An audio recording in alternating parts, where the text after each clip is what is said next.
Wrong one. Good. Good morning.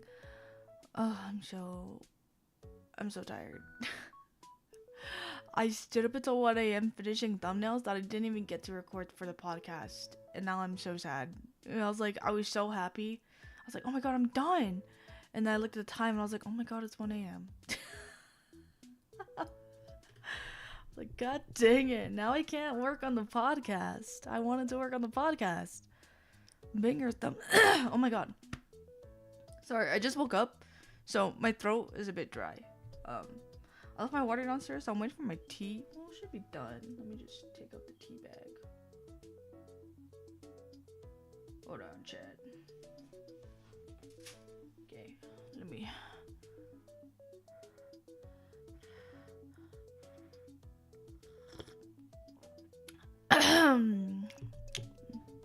That was hot. I was starting to spoil myself over the stream, but I persevered. Wait, how? It's locked, no? Wait, if it's locked, can you guys still go to it? Or can you guys just not submit in it? Can you guys still enter the... I don't see it at all? Oh, okay. So, for the time being, I will unlock it so you can read along with me. I will unlock it just so you guys can read along with me.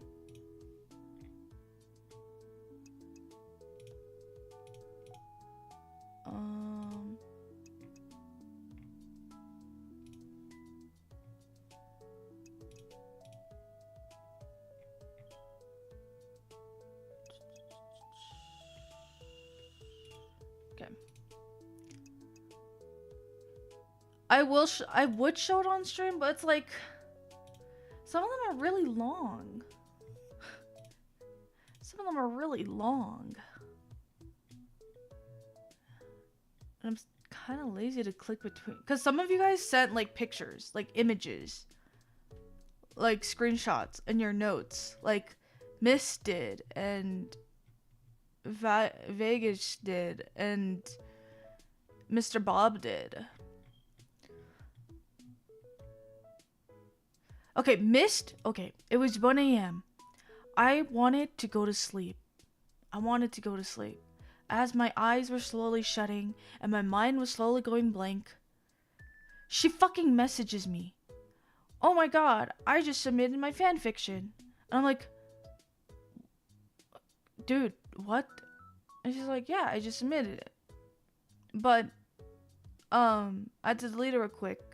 I'll do it tomorrow. I was like, I'm streaming it tomorrow. Like, what do you mean you're gonna send it in tomorrow? You wake up at like 10 a.m. And she's like, oh, well, just send it on here and I'll just send it to myself on Discord. She's like, okay, but you can't read it. I was like, okay, whatever. So she sends me it. I fucking like dead-mindedly saved all the images she sent in, sent it to myself, and just turned off my phone. I was like, wow, thanks for ruining my sleep. And she's like, sorry. I was like, it's fine. It's fine. But I was low-key kind of mad because I was like, I finally got to go to sleep. Like, it was taking so long for me to shut my mind off. And then she sent that message. I was like, are you fucking kidding me right now? Like, are you kidding me? Are you kidding me? That Mel's grumpy. I'm grumpy when it involves sleep. When it's sleep and I'm having a hard time sleeping, like it would be a different story if I didn't have a hard time sleeping. Like if it was just like oh, I can sleep right then and now. I don't really care. But it was a moment where I was kind of like, I stood up past my limit. My mind is still fully awake, so it's gonna take a while to shut off and like be where it is, you know. So I was just like, okay, I'll let myself like slowly drift off, you know. I'll slowly drift off. And as I was slowly drifting off, sinking into that mind of like finally going to sleep, she messages me. And you know, I'm like, I can ignore it, but it keeps going off, and I'm like, are you fucking kidding me right now? Listen, if it involves sleep, I will get angry. I do not have my patience. Are Mel's eyes usually closed? Yes, they are closed. I could show it on stream, but it's just like, there's a lot. Okay, for the ones that are on the notes, like screenshotted, I will not show on screen. But the ones that are on Google Docs and PDFs, I will show on stream. Because those ones I could click a link and open it. But these ones, I would have to open it as a separate file and then zoom in and then scroll down. And some of you guys, like, this one has 3. And the Mist has fucking 5. Which, I don't know what the hell she was doing. You know what, maybe I'll just do this. I'll do this ahead of time. I can just do this while I'm talking. I'm so tired. I'm so tired. I'm so tired. Oh, I forgot how I did this last time. Oh my god, Mist has 5.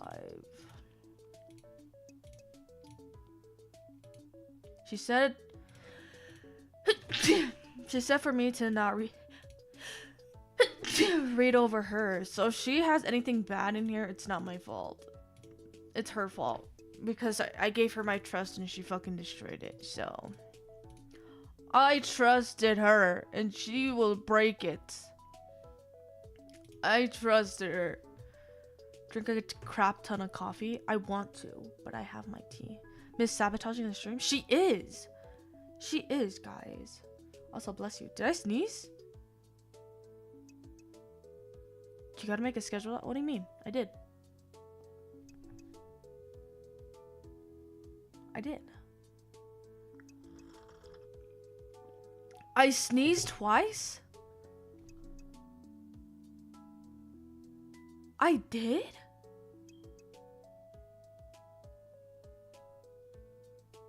Wait, I genuinely do not remember sneezing. I did?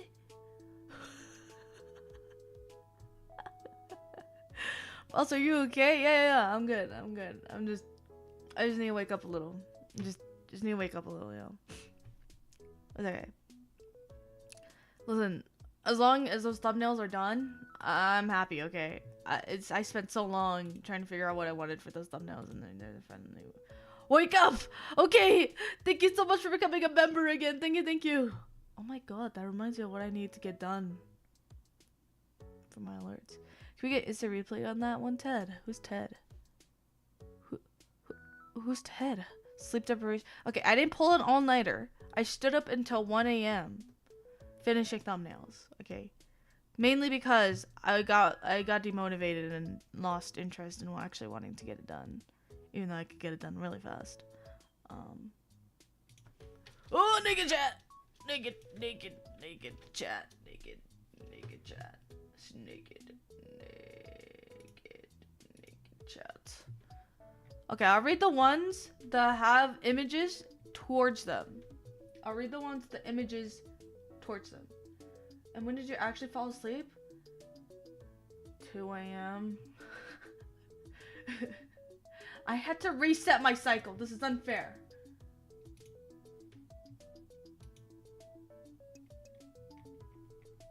Is it gonna load? No.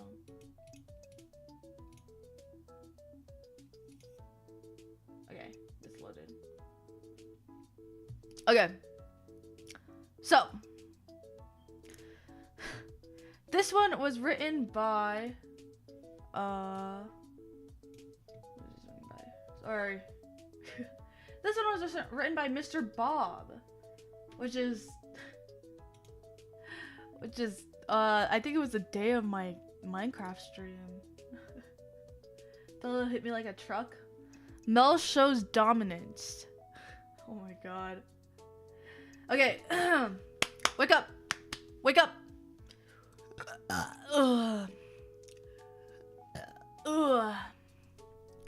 Once upon a time, there was a beautiful princess named Mel.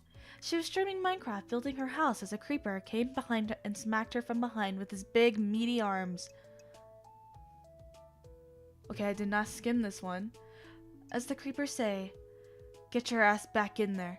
Soon as the creeper said that, he blew up, destroying her house. Mel just sits there, cussing out the event that happened. What the bad word insert here? I don't even know how to fix my door! Oh wait. What the bad word insert? I don't even know how to fix my door! Soon, some of the chat starts typing. I wish that creeper blew up one of the cats. As Mel quietly ignored them, she goes down to the forest screaming in terror as she saw a pillager with muscles that can't match Mel's giga of a build. Mel starts running, and running non-stop until she got an idea. Why not throw the flame charge at him? I'm guessing this means thought before. But soon after she realizes that she can't throw it as me, the great detailed wrists and typist game very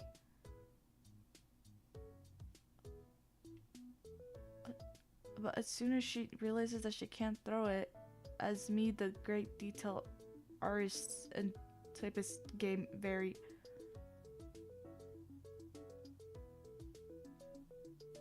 am I going crazy? Does this make sense? Detailed info of what it can do. Mel stands there thinking, what the bloody hell is this guy talking about? She said in a manly, what the hell is this? What the bloody hell is this guy talking about? She said in a manly British accent. So, our courageous Mel that we all know and love goes down to the pillager with her absolute jacked body and 3 manly cats that were kidnapped. What? This pillager kidnapped my cats? Someone draw me as the JoJo pose approaching this buff pillager with my cats. The approaching me meme.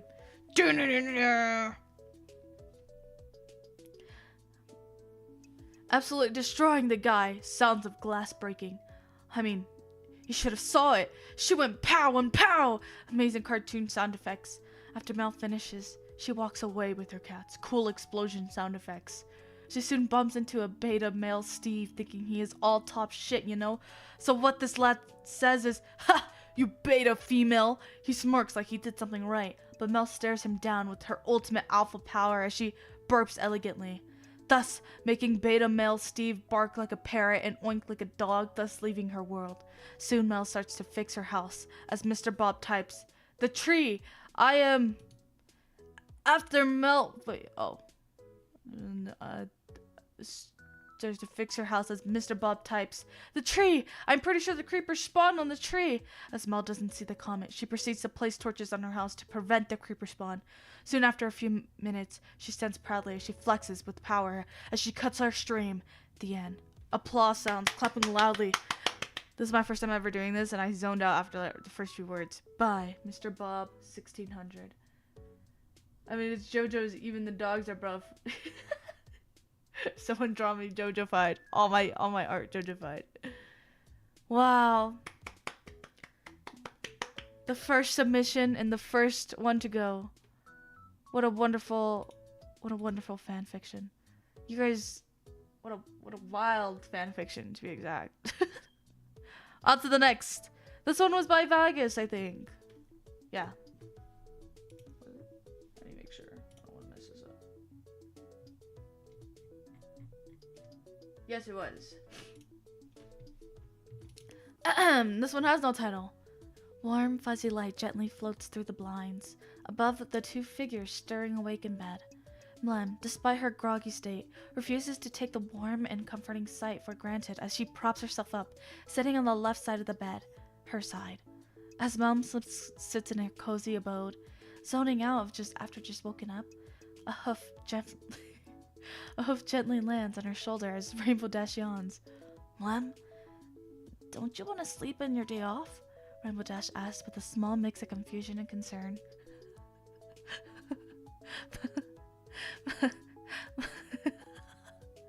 Mlem chuckles while placing her hand on Rainbow Dash's hoof. "Just got some errands I want to run," Mlem responds reassuringly to Rainbow Dash before lightly squeezing her hoof and gently presses her lips against Rainbow Dash's coronary band. Coronary. What the fuck is this? Coronary band. The day has officially begun as Mlem trollops after her first-rate town. A destination that many may look at negatively, but to Mlem, it's where she made a life for herself, where she discovered who she truly was, and where she found love. Mlem's eyes shine with joy and appreciation for the life she has, as she proudly yet unknowingly stares into the sun, instinctively looking away and rubbing her eyes when they start to burn. "Ooh, look at the sun! I must stare!" And wait, which cartoon had the eyes like set on fire after staring at the sun? Was it Gumball? I forgot. After 20 or so minutes of wandering town with her vision slowly coming back to her, Mlem makes her way to the jeweler's, where she walks in and picks a custom order from the front counter, placing a small box into one of those weird pocket pouch things she has on her pants. As Mlem tucks the box away in her pants, she figures it would be nice to bring Rainbow Dash back something. And Mlem, knowing that she can't cook for shit, decides to pick up takeout for both her and Rainbow Dash to enjoy together. As Mlem picks up ambiguous and ethnic food, she looks to the sky and sees that it's starting to get late. Mlem hurries home with a smile on her face and food in her hand, running as fast as her winged shoes can take her and as far as her replacement hip will let her. Replacement hip? Replacement hip? Replacement hip? Excuse me? Excuse me? You know, I could get by the Mel X Rainbow Dash shit, but replacement hip?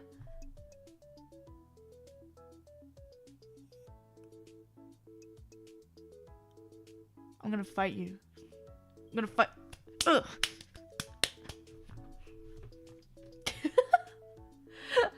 I'm kidding. That didn't. Mlem arrives home, seeing the house just as clean as she left it. As Mlem makes her way through the house, she starts hearing muffled noises coming from the bedroom. Mel starts sneaking, not wanting to be heard as she approaches the bedroom door. Mlem shuffles closer and closer to the door as her hand reaches out for the doorknob. Anxiety and dread filling her chest and legs, going weak before she turns the doorknob and thrusts the door open. Thrust? Did I just like, hooah, hooah? The sight before her drains the color from her eyes and reflects nothing but betrayal as Rainbow Dash lays in bed with a tray of macarons, having saved none for Mlem. Boom, boom, boom, boom! With the hip thrust. Oh yeah! What the fuck?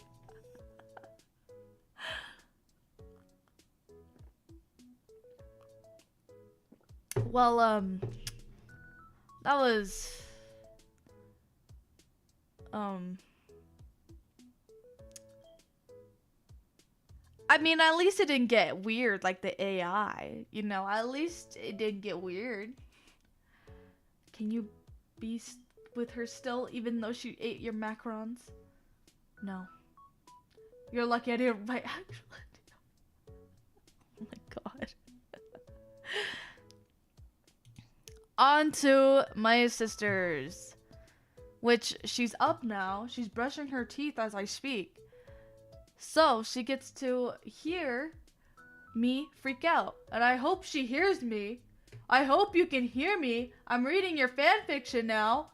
The one you made me stay up to fix and put on my stuff. Look at the time it was. 1:26 a.m. 1:26 a.m. Look at the time she sent this to me, guys. The evidence is right here. Here are the receipts of what time she sent this to me.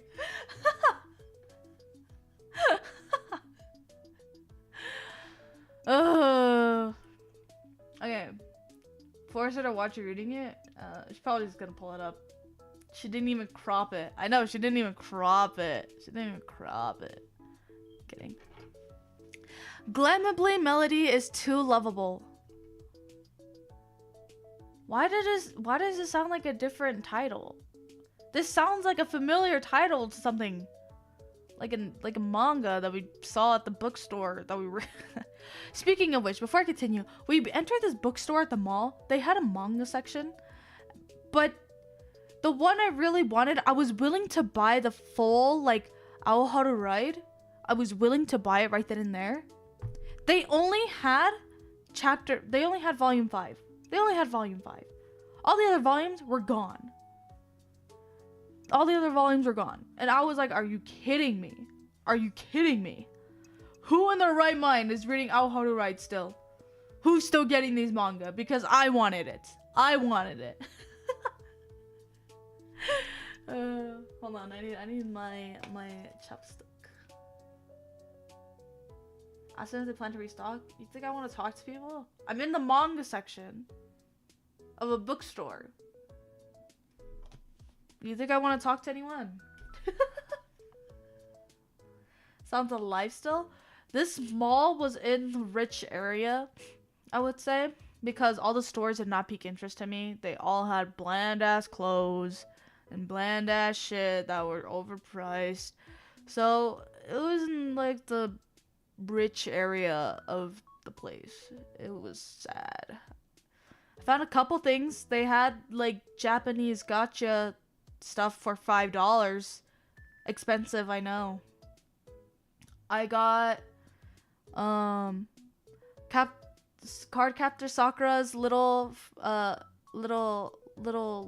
magical character. Forgot his name. But I got him because it was a Sanrio collab with it. And I was like, wait, this is so cute. Like, I don't care which one I get, but it would be so cool if I got Sakura. But yeah.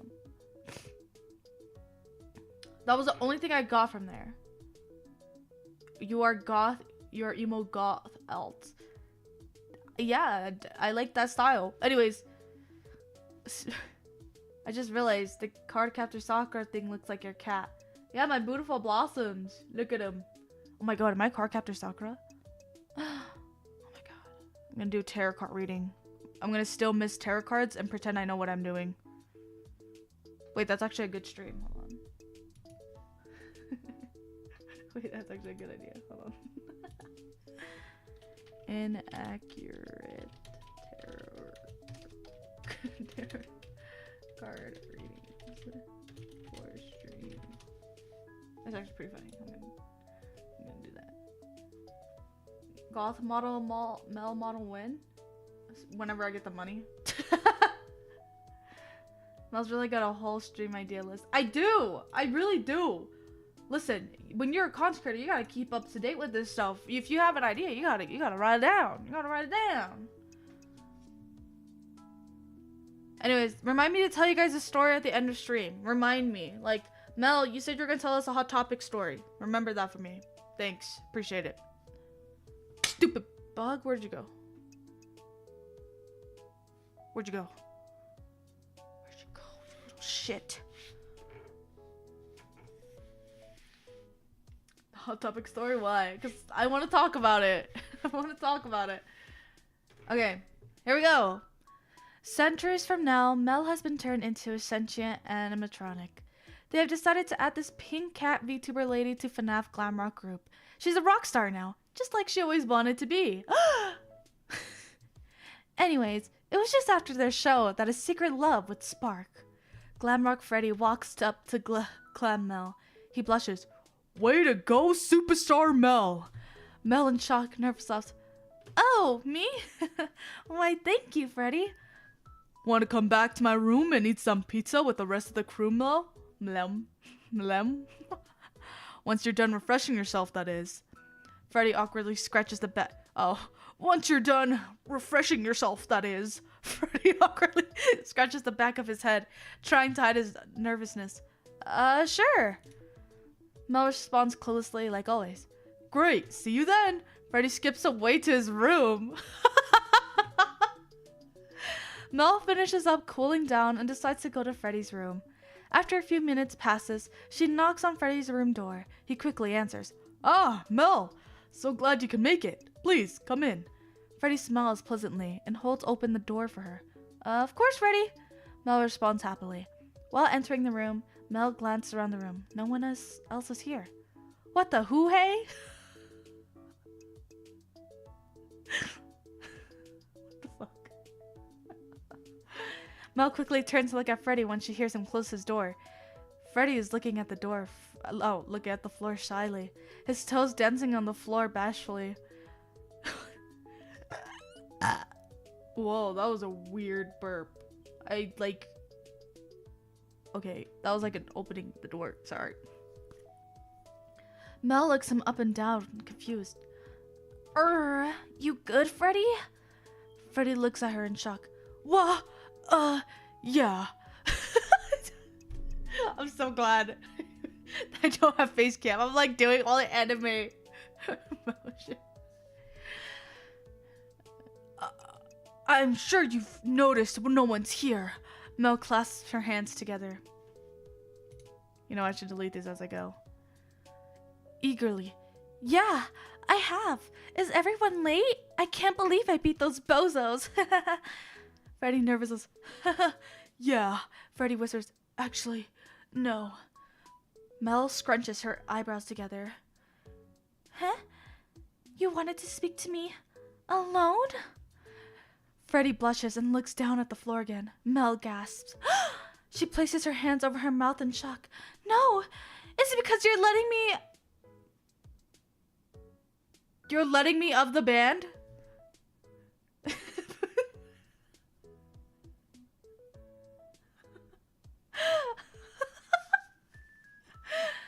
No! Is it because you're letting me off the band? I can do better! Please, Freddy! I sound like a prawn star. Help, step bro! I'm stuck in the water!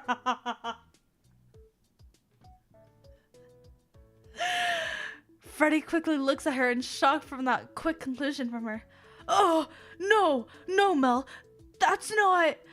Freddy squeals in shock and nervousness. Mel becomes dumbfounded once again. Huh? Then what is it? Come on, you can tell me anything, Fred. I'm gonna come to your room and I will strangle you. I'm kidding. Stop? What am I stopping from? Mel says the last part in teasingly tone. Oh. Hold on, I gotta rephrase it. Huh? Then what is it? Come on, you can tell me anything, Fred. Freddy blushes and twindles his fingers together shyly. Well, the truth is... Yeah? Mel eagerly responds. Freddy bites his bottom lip nervously. Girl, you need to go to sleep. You need to go to sleep. You need to sleep. Why are you still up? Go to sleep. Also, why is this the most perfect 4 you've ever written? This is the perfect 4 you've ever written in your life. Responds. Freddy bites his bottom lip nervously.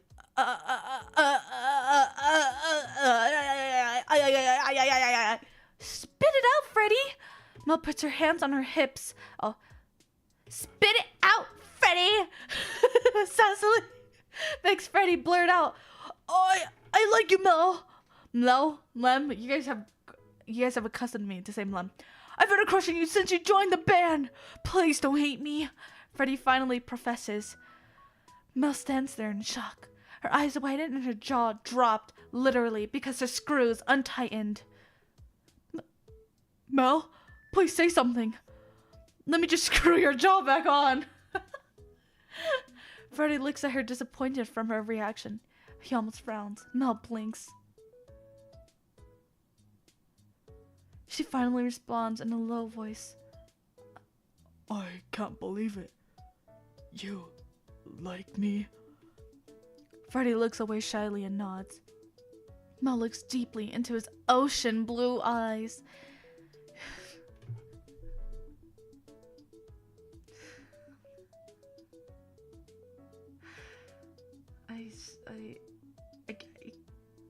Why?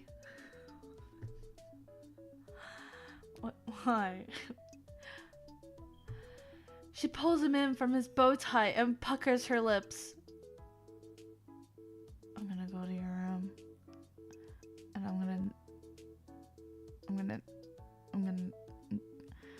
I'm gonna throw a plushie off your bed.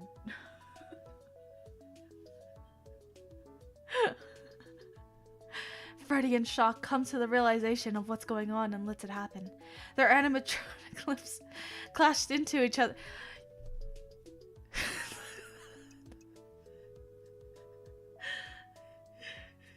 I'm sorry.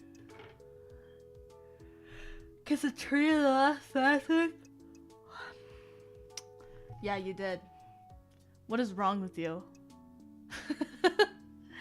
And they passionately kiss. They take a moment to catch their non-existent breaths. They're all like...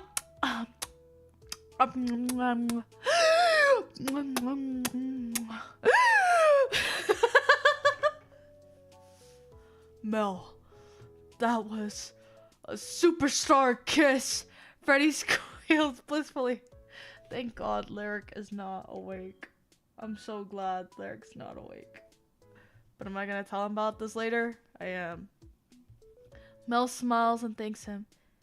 Yeah, it really was. Just so you know, I feel the same way, Freddy. Freddy smiles at that and pulls Mel into an intimate hug. Mel hugs him and closes her eyes. When she opens her eyes again, she sees Roxanne Wolf standing in the doorway in disbelief. How could you, Mel? I thought we had something special. Roxanne cries. She runs away. Mel in shock calls out to her. Roxy, wait!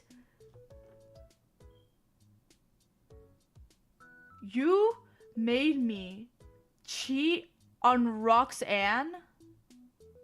You made me cheat on Roxanne? And you put NTR in this fanfic? Not only did you make me kiss Freddy Fazbear, Glamrock Freddy Fazbear, you made me have NTR? Vanessa, checking the security cam, sees all this goes down and says, what the fucklewads? What is up with your hillbilly cussing here? What's NTR? Cheating, I guess. Cheating in front of your significant other, I guess. Why are your numbers the most perfect numbers you've written? Look at how perfect that 5 is. Girl, I think you need to make your finger a marker because that was something. I need them to be perfect. Did you undo it like 50 times to make it perfect or something? Alright, next up is Mui's Mel's first trip to Japan. Let me open it real quick. And then let me... Oh, okay. That's actually pretty good.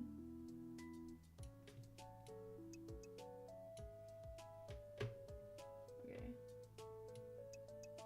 Let me zoom in a bit more. There we go. 5 times each, yes. Really? Freddy's the side chick and Roxy's the third side chick. You're right. The real one here that I'm going with is Vanessa. I'm kidding. Anyways, Mel's first trip to Japan is what this one is called. Made by Mui. I took this from another manga one-shot, so I'll use it for this fanfic stream. It was a warm spring day, breezy wind, bright sun. Oh my god, Mel's allergies are kicking in. Nessa and her hillbilly dialect. Breezy wind, bright sun, and the age-old tradition of waiting for a train. That's usually how it goes in Tokyo. Melody knows this, but she is running a bit late. Up the stairs is an organized crowd of people blocking her way. She wants to push past them, but did not want to come on rude. Come on, she says to herself. The bus is about to leave. Finally, the cat girl steps to the end of the stairs and dashes her way to the right to the train. Oh my god. Which one was it? Left or right? Crap. She panics. The train will be departing soon. Suddenly, realizing she needs to go to the left train, she gets inside the nearest train cart she could. Oh my god, I can't read. She sighs. I made it in time. After a brief relief, she raises her head and scans the train. Then it hit her. A pink train full of lily flower decorations, and not a single man in sight. Huh? As she keeps looking along, she only sees couples. Woman with woman couples. Lesbianism couples. Cuddling. Arm locking and the most frightening hand holding. What the... she wonders. Then she turns around. Like most things in Tokyo, there is some English in the train to guide foreigners. And in big bold letters it says, lesbian only train cart. Oh no. Wait, do I belong? I'm like half in... Hello, how are you? A lady calls out to the pink-haired ditz. A stunning looking lady with a short pixie cut, and a dress shirt, and black tight pants, surprisingly. She was speaking English.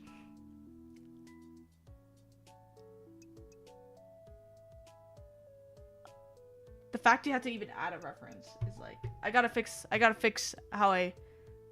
Hello, how are you? There's an open seat right here. Why don't you sit? Not wanting to be rude, the VTuber sits with her. However, she can't help but be nervous. The lady grabs her hand and brings it close to her face. You're not lost, are you? This is a lesbian-only train, so I don't want to make you uncomfortable. The kind stranger asks. Oh shit! I dropped my...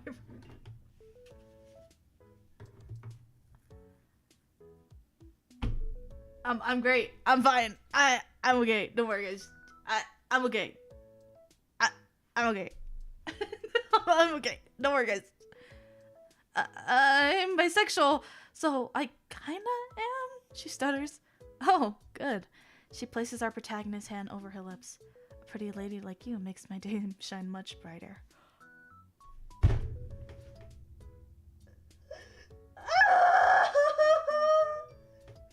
You can't do this to me. You can't do this to me. Why would you do this to me? Mel, it's just a story. But my imagination is making me Delulu. This is making me Delulu. I'm gonna go to the next cart. Thank you, though. Mel gets up and rushes her way to the next cart ahead. Wait, miss. That's also a lesbian-only cart. But Mel couldn't hear her. She already made it into the next cart. The panicked cat girl has a sigh of relief. She had no idea that this could happen. Why the hell is there even a lesbianism-only train cart? Just then, Mel's brain halts. The train has the same design as the last one. It's pink and has lily flowers. Wait, this couple's here making out! Just then, everyone stops their makeout session and stares at Mel. Oh, that's awkward. That's awkward. She could feel their stares, and now she doesn't know what to do. Does she go back? Does she just wait for the train to stop? But to her surprise, the women start to move to the side as if they're getting out of the way. Are they letting her leave? In response, Mel gets up and heads to the next cart until suddenly... It's Kafka! Hello, my dear. I'm glad we can finally meet, states a Honkai Star Rail character. Kafka? Oh my god! What are you doing here? Questions the cat girl. I'm here for you, of course. I heard you want me to step on you. What? Wait, like right now? Here? Yes. Now I need you to get on the ground and tell me how you want it.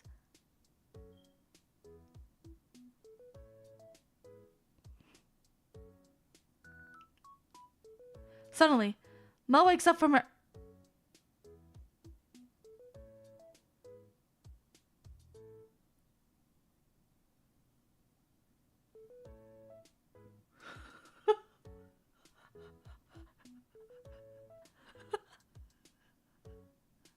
I don't know! Suddenly, Mel wakes up from her sleep.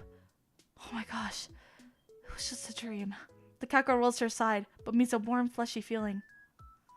Hey, you're finally awake. We had a fun time last night. Ah!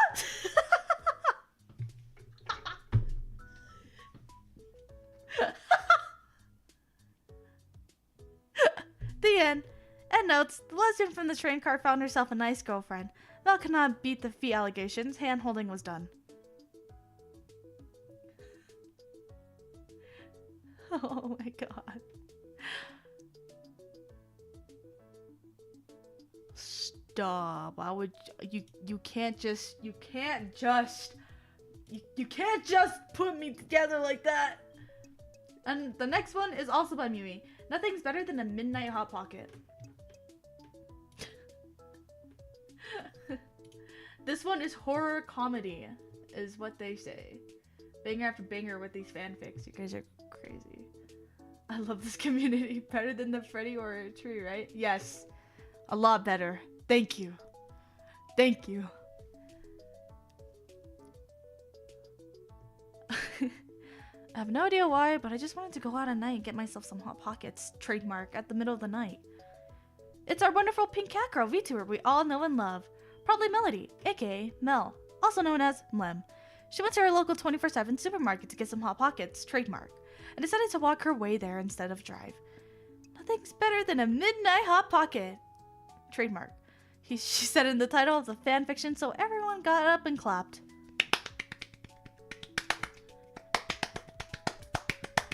Are you clapping? You better be clapping! Make sure you're clapping, damn it! Get up and clap! Stand up right now! Get those legs working! You better be clapping!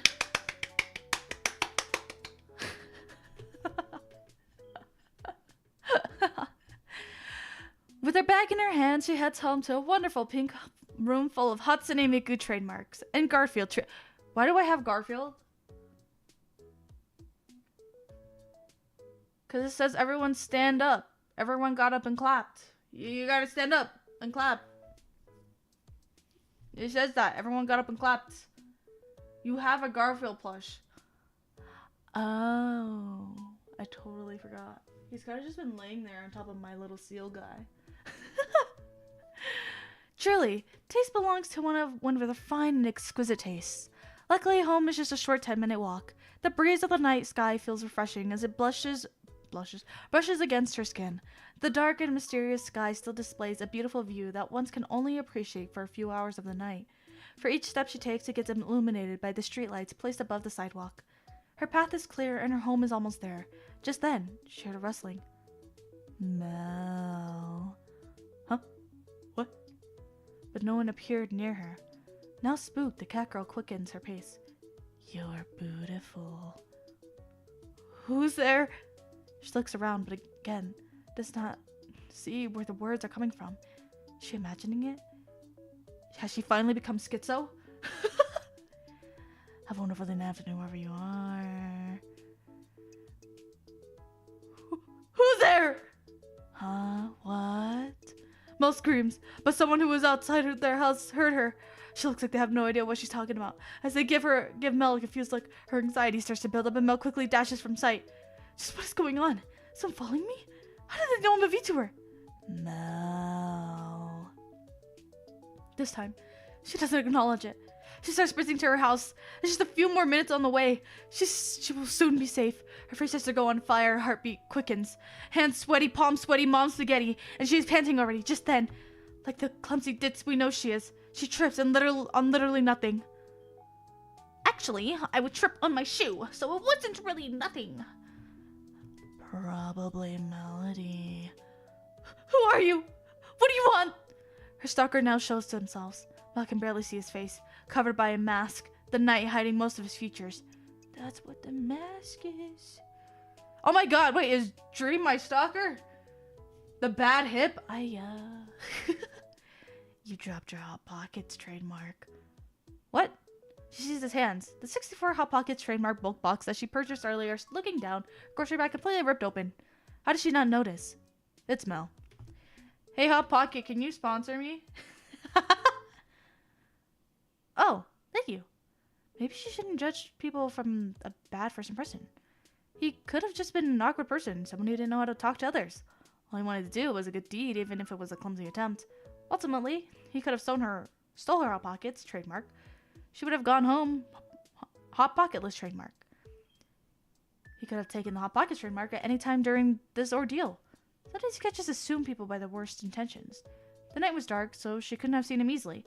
Her heartbeat and thoughts were too loud, so maybe he said other stuff that she didn't notice. It all makes sense. He wanted to be helpful. Wait, how does he know my name? How did he know my catchphrase? If he's following me, does that mean he knows where I live? Does he know my YouTube channel? Wait, he knows what my face looks like. Wait, he knows I buy Hot Pockets trademark at midnight. Good deed my ass. He couldn't just go, hey, you forgot your pocket trademark, and not say creepy shit. What the actual fuck? What do I do? If I accept it, maybe he wants to be paid for his efforts. He will still know where I live if I keep going. Why didn't I take the car? Going outside is scary. That's why other VTubers don't leave their house. Not the VTuber. Narrator, we will ignore the fact that you just don't walk out at night. You should still go out. I'm never leaving my house again. I'm gonna close my YouTube channel and make a new one. Just then, the stalker person got hit by a car. Trademark. Car trademark? The least likeliest person to just showed up to save our beloved main character. Kid, it's not safe. Get in. It's hot dog person. Mel's local superhero. No, I'm not going into a stranger's car. Oh, okay. No, that's totally fair. Anyways, stay safe out there. Thank you, hot dog person. What are you gonna do with him? Turn him into a hot dog. Huh? Turn him into the police. I'm gonna go home. Yeah, you do that. I'm gonna just take them into my car. Mel dashes and starts heading home. You did a good job, hot dog person. Now to reap the... Hot dog person. Sorry, excuse me. You did a good job, hot dog person. Now to reap the benefits. Just then, the cat girl came back. I forgot my Hot Pockets trademark. She says to lift up the box to a box of unhealthy, expensive snacks. Oh yeah, don't forget these. I won't. Oh. Wait, is this hot dog guy? Oh, okay, I realized what happened. Sorry. Just then, the cat girl came back. I forgot my Hot Pockets trademark, she says, and she lifts up the box of unhealthy, expensive snacks. Oh, yeah, don't forget those. I won't. I recommend you get a hot dog next time. Yeah, sure. Bye. Have a good night, citizen! For real this time, Mel dashes home, making it safe and sound. Mel doesn't even want her Hot Pocket trademark anymore. That entire thing was stressful. Mel just lays in bed, goosebumps still on her skin. What the hell just happened? Then her stomach growled, and she got back up to heat up 2 Hot Pocket trademarks. After finishing in the microwave, she grabs one and takes a bite. Nothing is better than a midnight Hot Pocket trademark. Chat got up and clapped. The end. Get up! Clap! Get up! Get up, damn it! Clap! Get up! Get up! Get up and clap!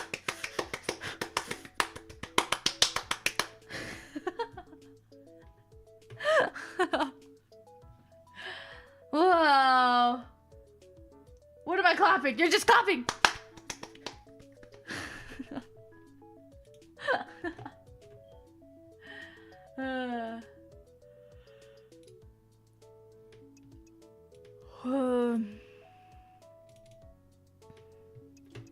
Next is by GU, called Yu-Gi-Oh! Blooming Melody. This one is going to be hard to read because I scanned it and I was like, what the fuck is happening? So to any Yu-Gi-Oh! Fans, I hope I get this correct. Yu-Gi-Oh! Blooming Melody! In a white void, a boy floated in a stasis. Multiple glowing cards surrounded him. He wore a brown cloak, concealing both his face and body. As he slept, the space around him began to darken, causing the figure to open their eyes. They have silver eyes that quickly turn red before whiting out completely. His eyes glow brilliant white before enveloping his world in a blinding light. Meanwhile, on Earth. Turn! Melody's turn. Yuri Melody. LP 2000. Akikumo. LP 3000. My arrow mage Bergamot attacks you directly, Mel shouted. A red-haired mage wielding a staff decorated with Bergamot launched a fireball at her opponent, a black-haired boy. Arrow mage Bergamot, level 6, attack 2400, defense 1800, fire, plant effect. As the fireball approached her target, the girl began to smirk. Yes, she thought cheerfully.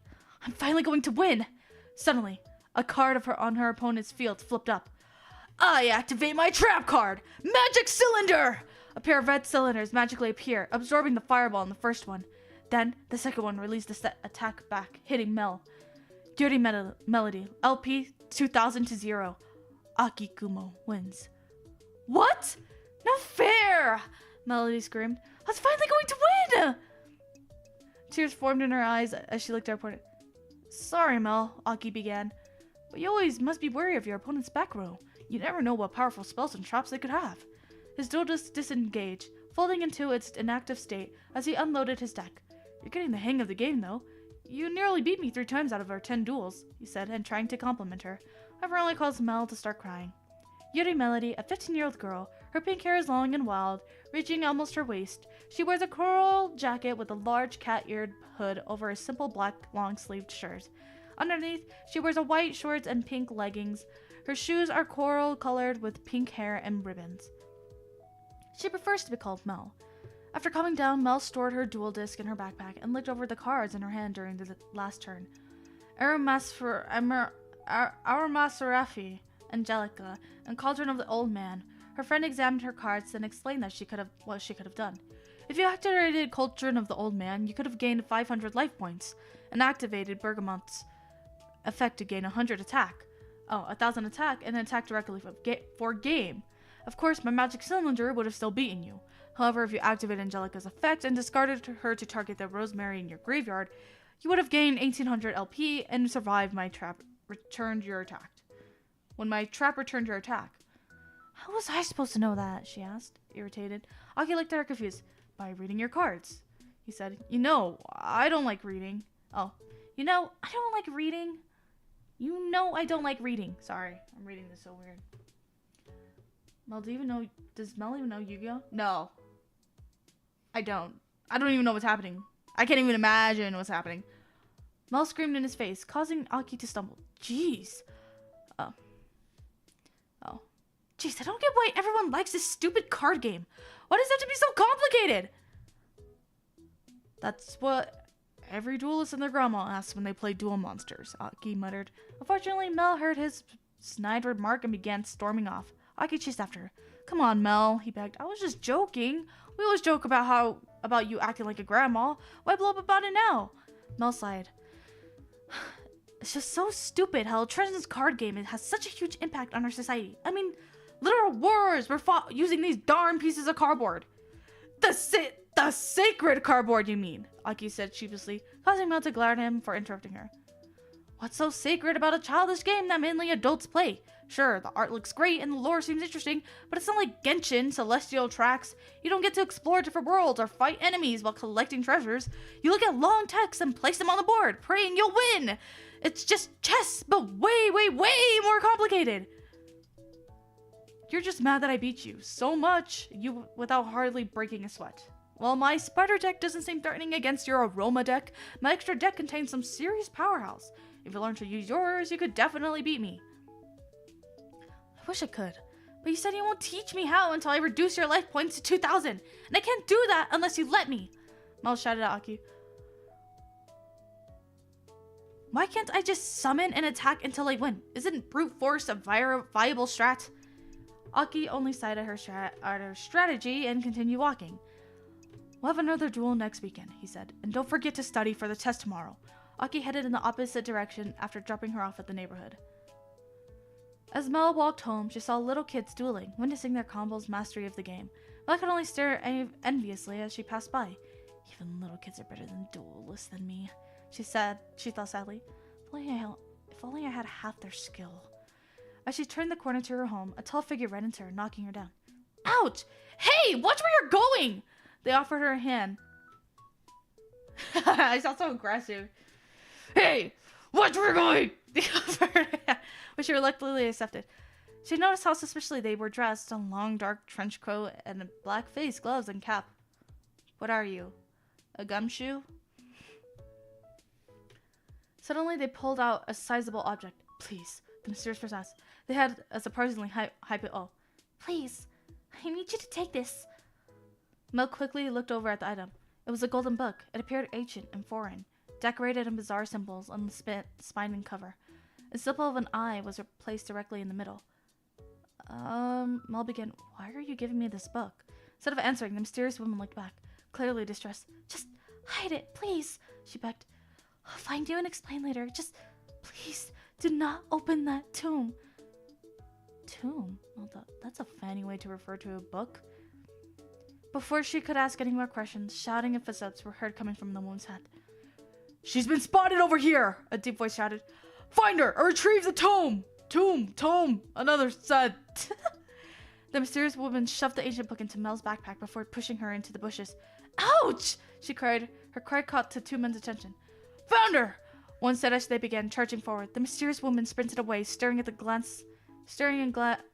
young girl with the book. She appeared apologetic. As the men charged past Mel, the woman disappeared from her sight. Picking herself up, Mel could only be bewildered by the experience. That was certainly interesting. Not wanting to get into trouble, however, she didn't dwell long on this encounter and quickly headed home. After dinner, Mel finally took a look over at the ancient book. In privacy of her room, she felt safe enough to pull it out of her backpack. Despite the woman's warnings, Mel opened the book and tried to read it. After a few minutes, she could conclude only one thing. Well, can't read it. The pages were either blank or contained only bizarre symbols. Is this some sort of spell book? Mel thought. That could explain all the strange symbols. She could only read some notes and only saw scribbled in English on the first page. Whoever recites the ancient name shall be granted sight, unimaginable from this lowly world and realm. However, should you not pass their sacred rite, then one shall find thyself overwhelmed. I must drink my tea.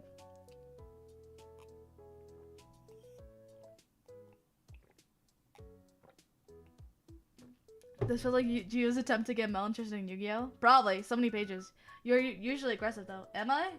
And this one reason why Mel's buff because she is aggressive. Mel can't read. So true. What right? She thought. Just saying a name. It's not like I'm fighting a dragon. However, Mel's curiosity only grew. Despite the slight feeling of a trepidation. Even if I say the name wrong, I'm sure nothing will happen. Hopefully. She turns to the next page, which had a name written down. Strangely, it was the only word she could read, despite being written in bizarre symbols. Oh, here goes nothing. After a brief moment of hesitation, Mel spoke the name. Yuji. Suddenly, the page started to glow, blinding Mel. A strong breeze blew, blowing her clothes, figurines, plushies, and various things around the room. Mel opens her eyes, shocked to see the phenomenon occurring in her room. Finally, the wind picked up, causing several pages to be torn out of the tomb.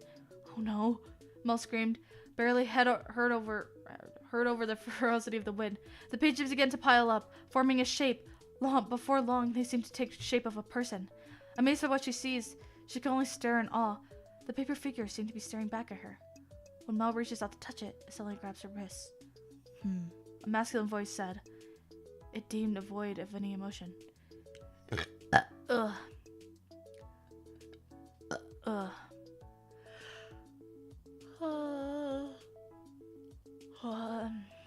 Wake up, Mel! You appear to be a fine host. What shocked Mel, however, was that it seemed to come not from the paper figure, but from the ancient tomb. Suddenly, the figure dispersed, torn asunder by a lightning bolt. The pages began to fly around her room again. Mel expected them to return to the book, however they didn't. Instead, they flew out her window. Mel could only watch in horror at what she saw. Oh no, Mel whispered, that woman's going to kill me.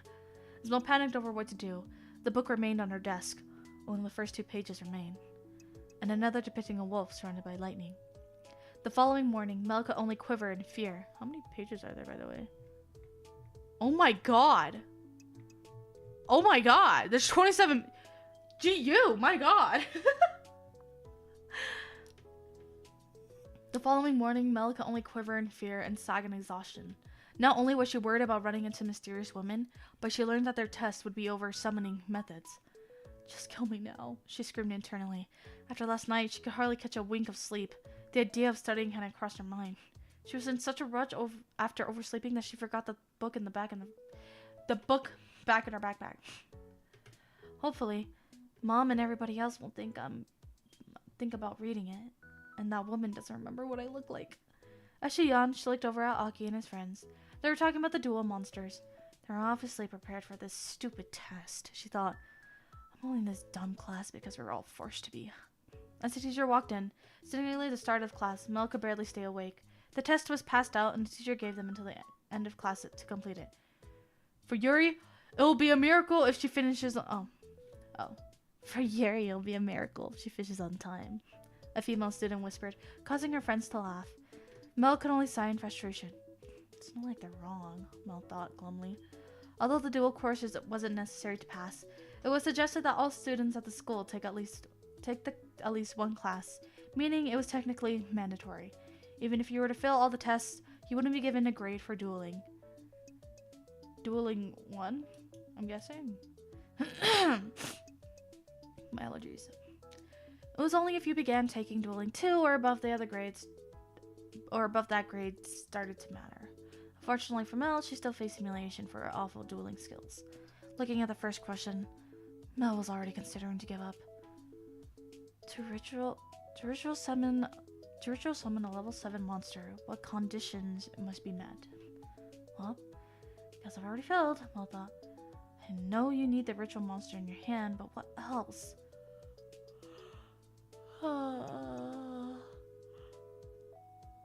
Mel decided to lie down and nap for the rest of the class. It's not like I can pass anyway. If only I could get someone else to take the test for me. As she closed her eyes, a voice answered, "As you wish." Mel awoke from the sound of the bell ringing. Ake was staring at her, somewhat bewildered. Can I help you?" she asked. "Honestly, maybe," he said. "I was shocked at first how fast you completed that test." Confused, Mel interrupted him. "What do you mean? I didn't complete the test. I literally slept the whole class. I didn't even turn it in." "Not according to this test score," Aki said, holding her test. She had earned a perfect score. "You even got the bonus question right. Not even I got it right. My teaching must have finally borne fruit." Aki began to cry tears of joy, while Mel could stare in confusion. "I don't remember even taking the test," she said. "I swear I passed out after reading the first question. Are you sure no one took the test for me?" Aki shook his head. With all the pages, so true. Jojo, Mel is in fanart on the Discord. Oh my god, wait, I'm scared to look. Oh my god, wait, that's so fucking cool. Look. That's so fucking cool. Wait, what the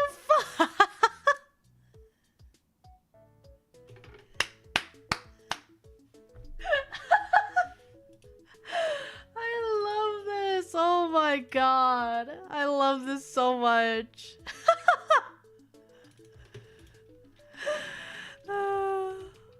Oh my god. I love this. Oh my god. This is beautiful. This is beautiful. I love it. I love it so much. Okay, back to reading. We have a lot of pages to go through.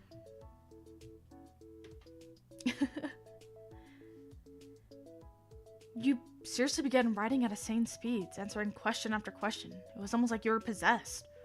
After you turned in the test, you even tried correcting Miss Kira on a technicality, Aki told Mel. Everyone was still taking the test. You even began reading silently. I never knew you liked reading.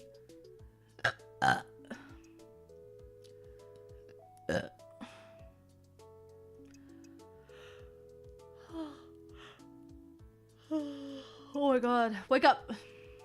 I'm not big on reading, but I'll read if I'm bored. Mel told Aki. What book was I reading? Aki pointed down to her lap, where a golden book lay. It was the ancient tome. Mel fully awoke at this revelation.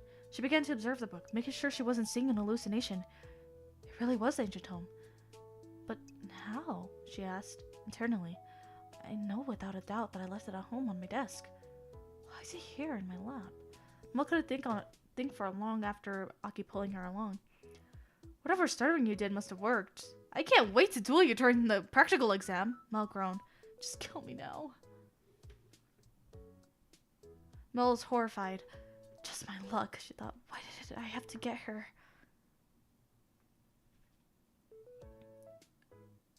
Oh.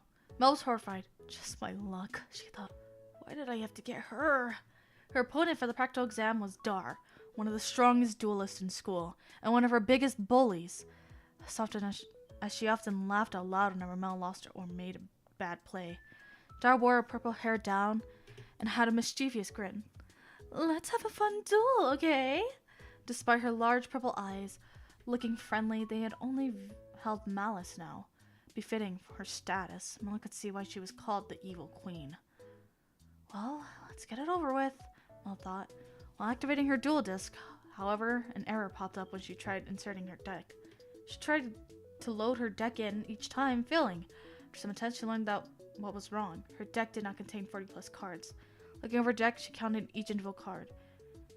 36, 37, 38, 39. Only 39 cards?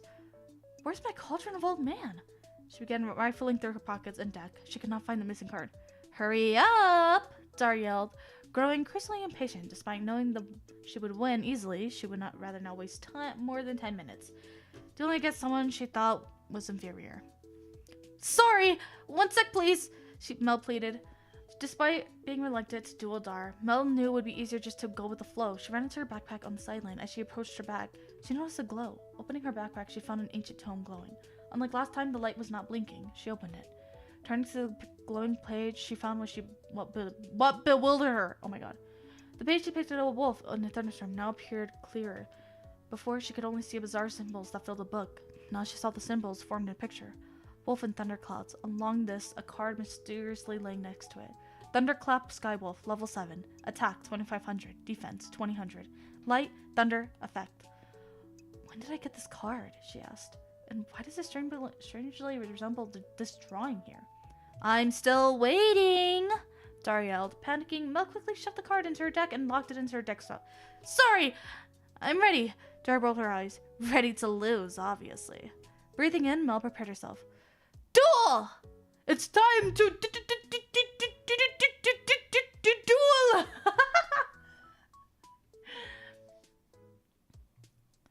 Turn 1. Dar's turn. Melody. LP 8000. Dar...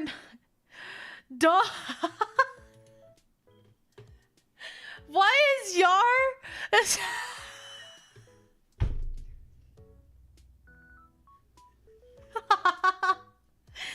Why is Yar the sassy girl who's bullying me?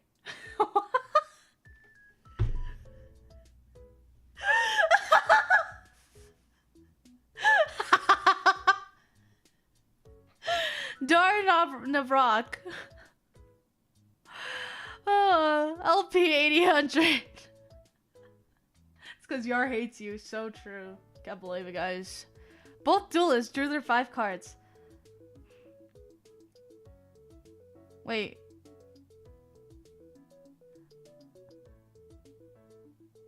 I'll take the duel first. I'll normal summon live twin Kisiki. A pink-haired chibi girl appeared on the field, smiling. Live star twin Kisiko, level 2, attack 500, defense lightsaber. Wait. Who's saying all this? Wait, who's going?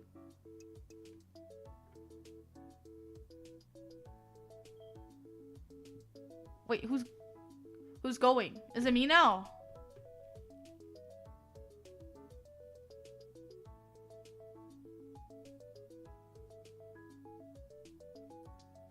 I'm lost. Who's this? This is me? Wait, is this still Dar then? Wait, is this still Dar? I'm lost. Is all those just Dar? This whole thing, and this is all Dar?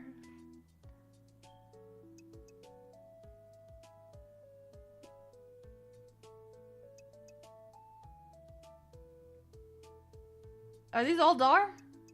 Like this whole script? All turn 1 is Dar. Oh, okay. Since Kisikil was summoned, while I control no other monsters, I can special summon a Leela monster from my hand or deck. I'll summon Livestar Twin Leela from my deck. A blue-haired chibi girl appeared next to Kisikil, frowning. Now, appear, digital circuit! Dar shouted. 8 arrows manifested in front of Dar, forming a box. Arrowhead confirmed. Conditions are 2 monsters, including Kisikil monster. I'll let Kisikil and Leela in the link markers. Both monsters turned into light and flew into the bottom right arrows, turning them red. Circuit combine. Link summon. Link 2. Evil Star Twins Kisikil. A bigger, more devious-looking Kisikil emerged in the circuit and landed in the right extra monster zone. She now looked like a phantom thief. Evil Twin Star Kisikil. Attack 1100. Link 2. Light Fiend Link effect. I don't know what the fuck is happening. And that's the sad part, is that I wish I knew. Since I don't control a Leela monster, I can special summon one from my graveyard. Return! Life Star Leela! The blue-haired chibi rose back from the field. Again! Digital circuit appear! A circuit of link arrows appeared again. The conditions are 2 monsters, including a Leela monster. I'll set Evil Star Twin Kisikil and Live Star Twin Leela in the link markers. Both monsters turned into light, flying into the bottom left arrows. Link summon! Link 2, Evil Star Twin Leela! Link, her counterpart, a bigger, more serious-looking Leela emerged into a newly opened extra monster zone. Evil Twin Star Leela, attack 11,000, Link 2. Light Fiend Link effect. Leela's effect! Since I don't control a Kisikil monster, I can special summon one from my GY. Or graveyard, I guess. Return! Evil Star Twin Kisikil! Evil Twin Stars returned to the field. Since she was special summoned while I control the Leela monster, Kisikil, let me draw 1 card! Dar draws. I'll set 2 cards and end my turn. Your move, loser. Dar stuck her tongue out at Mel's turn. Sputting, Mel drew her hand contained seed cannon, evil thorn, aroma jar, aroma gardening, aromage laurel, and aromage cananga.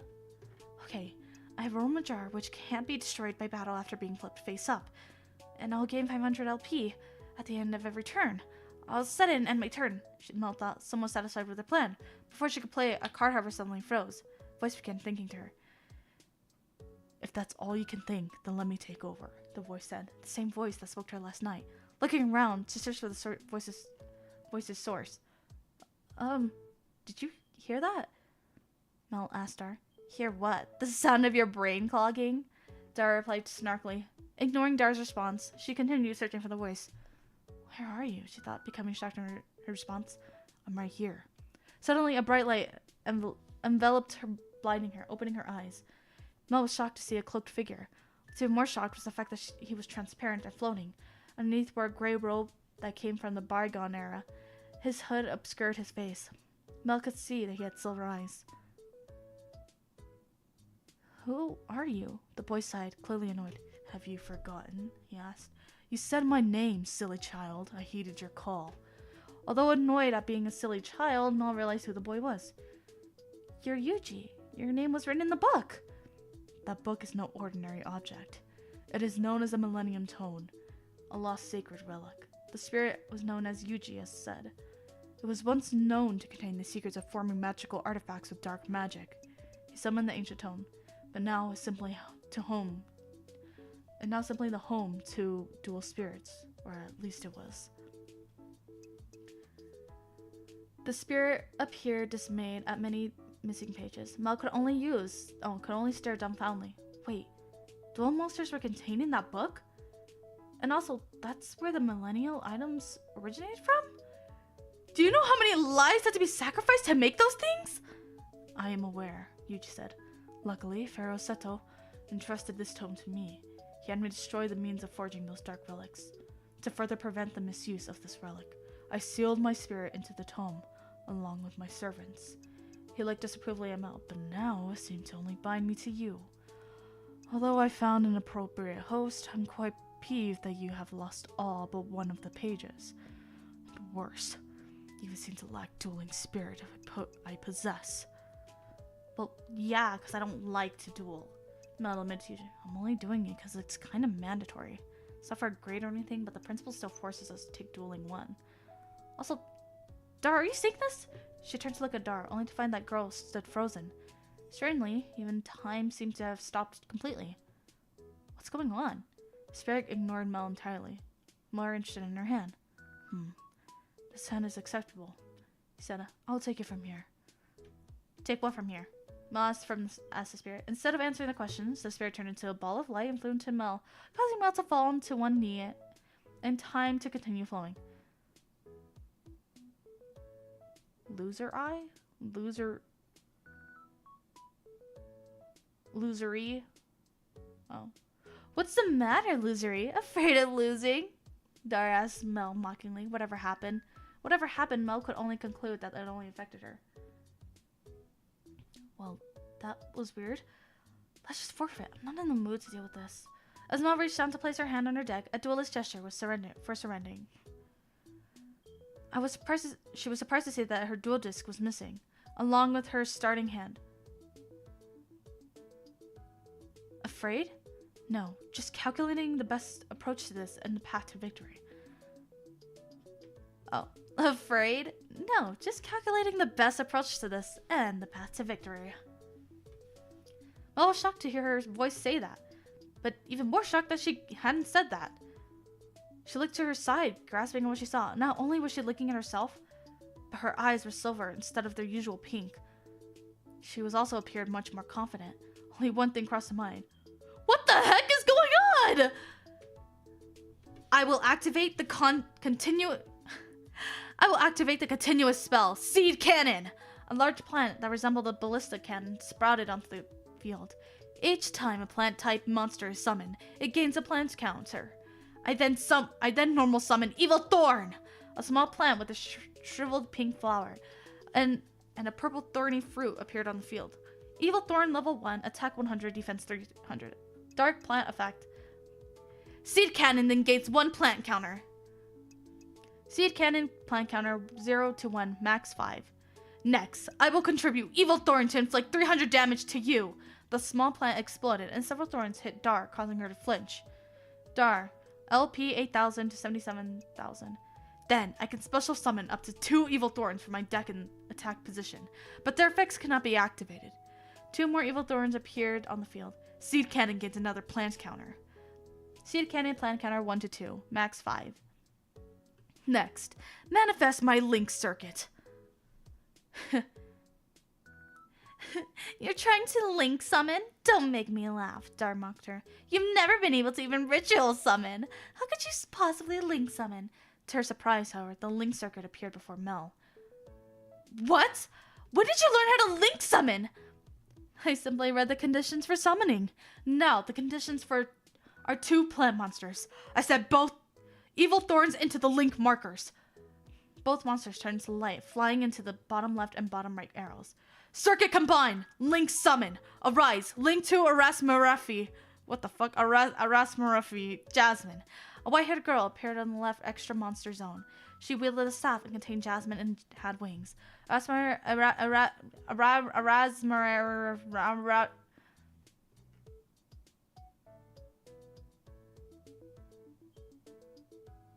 What the fuck is this?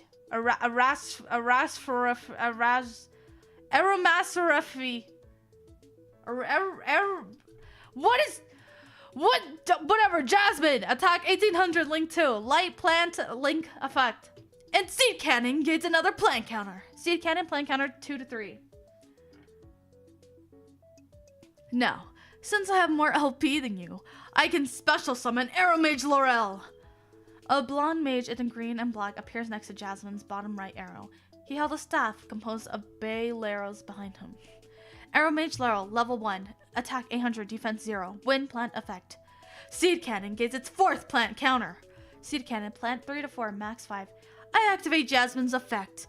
Once per turn, I can contribute a monster she points to and special summon a plant monster from my deck in defense position. Mel points at Laurel. I attribute Laurel to special summon Arrow Mage Jasmine. Laurel turned into a ball of light and was replaced by another monster. Another Jasmine took his place, this time lacking her wings in defense mode.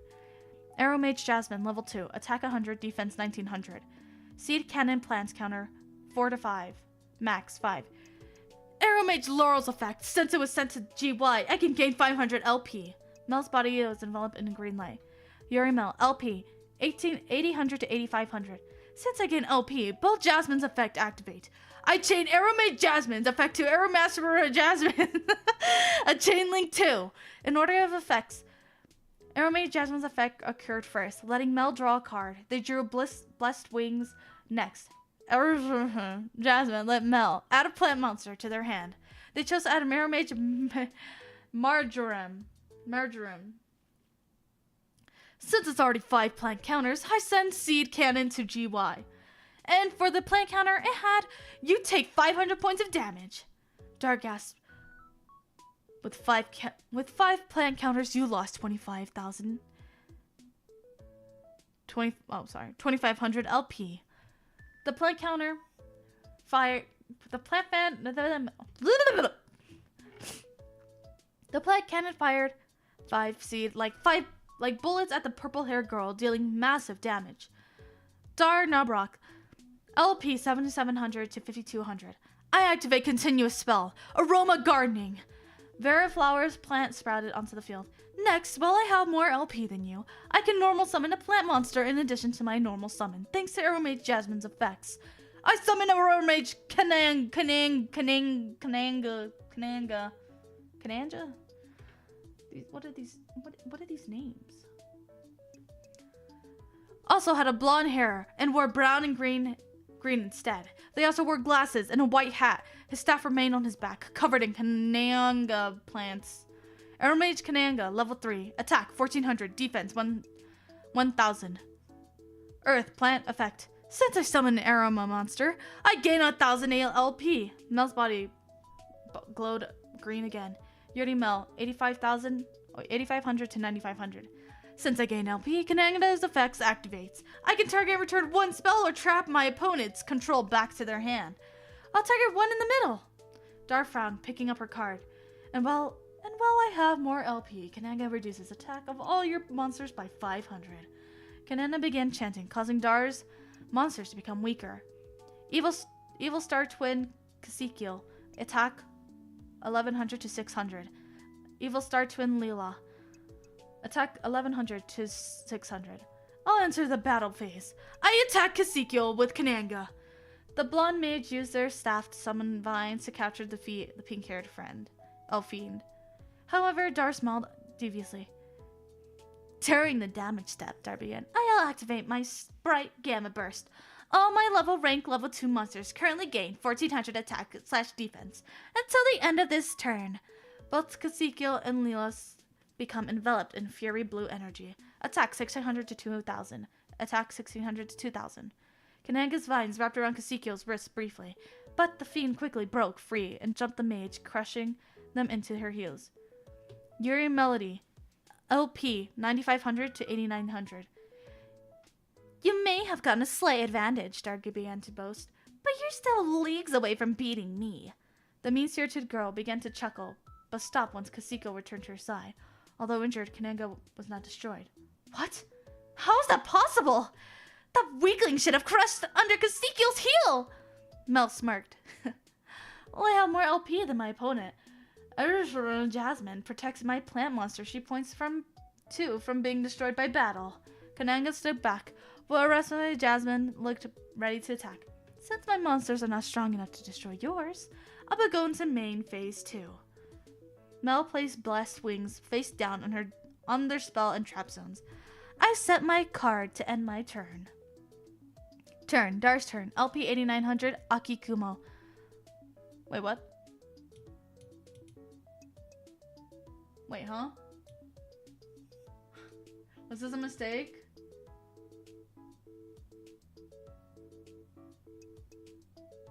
Was this a mistake? Was this a mistake? Is this a mistake? Was this supposed to say Dar? Yes? Okay. Dar. LP 5200. The students watching were impressed by Mel's impressive first turn. I can't believe she took more than a quarter of Dar's LP, one student whispered. Mel's usually so bad that her opponent is unscathed by the end of the duel. Another said, how does she have such a lead against one of the school's best duelists?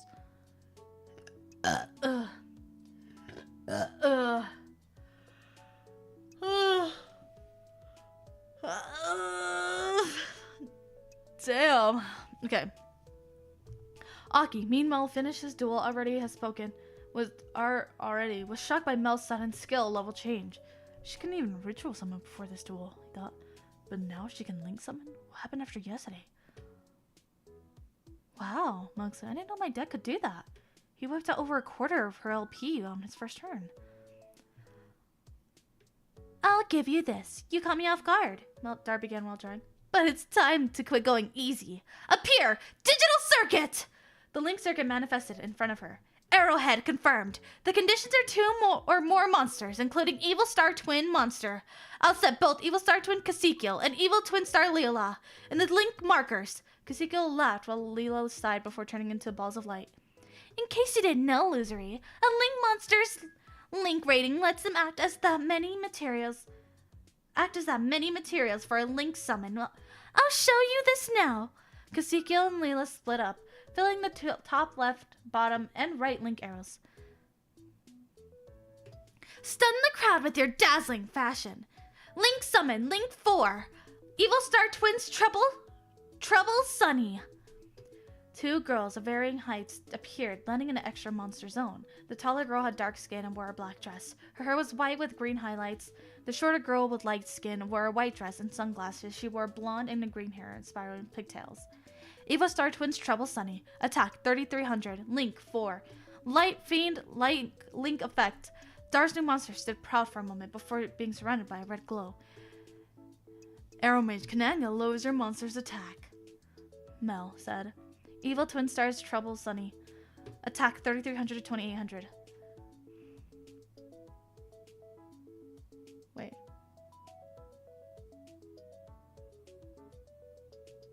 It'll be less of a problem once I get rid of your I'll activate the continuous spell. Leela Rap! Life Star Twin Leela appeared on the field, now dressed like a rapper, and joined the Life Star Kasiko and a chibi persona of the dark-skinned woman behind her turned. Battle! Evil Star Twins Trouble Sunny attacks. Arrows of Jasmine. Both women leaped toward Jasmine and stomped on the Seraph. Due to having more LP, Arrow Master Jasmine is destroyed by this battle. Mel stated, but you'll still take damage. But you'll still take damage, Dark shouted. Mel recoiled from the attack. Mel, LP 89,000 to 8,900 to 7,900. My god, my brain cells are not working. Main phase 2. I'll set 2 cards and end my turn. However, before Dar's turn could end, Mel's face down sprung. The continuous trap, blessed wings. Mel said, once per turn, I can activate one of these 3 effects. I use its second effect to return 1 plant monster in my GY to my deck and gain 500 LP. I return Aeromage Laurel! As they placed Laurel back into their deck, they were enveloped in a green glow. Yuri Mel, LP 7900 to 8400. And since I gained LP, my Aeromage's effects activate. In this sequence, I will have Aeromaster, Jasmine, Kananga, and Aeromage Jasmine activate their effects. Mage Jasmine allowed Mel to draw a card. Kananga returned one of Dar's face-down cards in her back row to her hand, and Seraphy Jasmine added an Aeromage Laurel to Mel's hand. The audience continued watching in awe. Turn 4. Mel's turn. Draw. Mel declared while drawing. They drew Aeromage Bergamot. All the pieces for victory are here, Yujito. Let's end this duel. I special summon Laurel. The blonde mage appeared again on the field. Aroma Gardening's effect. Since I summon an aroma monster, I gain 1,000 LP. Mel's LP 8400 to 9400. Then my Aeromage's effects activate. In sequence, an Aeromage Jasmine, Kananga, and Laurel. Laurel lets me treat one monster on the field as a tuner monster. Aeromage Jasmine becomes a tuner! Laurel's hands start glowing green, and he enchants Aeromage Jasmine, causing her to become a tuner monster. Kananga recites a spell, returning Dar's continuous spell to her hand. Aeromage Jasmine's staff glows and allows Mel to draw another card. They draw Thunderclap Skywolf. Finally, Aeromage Jasmine's staff glows and adds Aeromage Jalika to their hand. Now, I'll tribute Laura to tribute summon Aeromage Bergamot. The red-haired mage appeared. Aeromage Bergamot, level 6, attack 2400, defense 1800, fire plant effect. Then since Laurel was sent to the GY, I can gain a 500 LP. Mel's body was enveloped in green aura. Mel's LP 9400 to 9900. And Bergamot's effects activates. Since I gain LP, Bergamot's attack and defense are increased by 1000. The red mage becomes surrounded by a fiery red glow, enhancing himself. Aeromage Bergamot, attack 2400 to 3400, defense 1800 to 2800. I'll tune the level 2 Aeromage Jasmine to the level 3 Aeromage Kananga. Dar's eyes widen at Mel's declaration. Since when can you synchro summon? Since now. Aeromage Jasmine transforms into 2 green rings, while Kananga transforms into 3 green stars. The rings and stars align, causing a brilliant green flash to shoot out. Synchro summon! Descend! Divine Angel! Level 5! Rosemary! A blue-haired angel arose from the light, wielding a staff covered in rosemary shrubs. She stood behind Jasmine's bottom left link arrow. Meanwhile, Dar's troubled Sunny to return to normal strength with Kananga gone. Rosemary, level 5, attack 2000, defense 900. Level plant synchro effect. Well, I have more LP than you. Rosemary enhances my plant monsters. Attack and defense by 500. Mel's monsters were enveloped in golden glow, increasing their strength. The crowd began rooting for Mel, impressed at her unfound new skill. Rosemary, attack 2000 to 2500, defense 900 to 1400. Aeromage Bergamot, attack 3400 to 3900, defense 2800 to 3300. Jasmine to attack 1800 to 2300. I will then activate Blessed Wings, third effect. I can special summon an aroma monster from my GY by paying 1000 LP. I will pay and special summon Aeromage Jasmine. Mel's body is enveloped in red aura as Jasmine returns to the field. Yuri Mel LP 9900 to 8900. I tribute Aeromage Jasmine to tribute summon Aeromage Marjoram. Sorry, these are a lot of words. A dark-haired woman wearing purple appeared. She wielded the staff that seemed to compose of a marjoram herb. Aeromage Marjoram, level 5, attack 2000 to 2500, defense 1600 to 2100, dark plant effect. The crowd looked in awe at Mel's impressive field. With her setup, she can go for a game. Sorry, old friend. Mel looked down sadly at Skywolf. I would have loved to fight alongside you for the first time in a while, but it's vital to end this duel quickly. The card in their hand faintly glowed, understanding this, but saddened. Now battle! Bergamot, attack Trouble Sunny! But Dar quickly takes action. I'll activate Trouble Sunny's effect! Dar shouted, I contribute them to special summon 1 Sekiel monster and 1 Lilo monster from GY. Troublesome, escape! Mel discarded her Raspberry Angelica as the 2 women dissolved into the light. Wait, who's talking now? I will chain Angelica's effect to target 1 aroma monster in my GY and gain LP equal to its attack. I will target Kananga. Mel responded. As Mel gained 1400 LP, Dar special summoned both evil twin star Kasikil and Leela. Yuri Mel LP 8900 to... Damn. 300. 10,300. That's numbers. Now I can draw a card because of Seagull's effect, Dar said. And I can also destroy a card with Leela's effect. I'll target and destroy your Bergamot.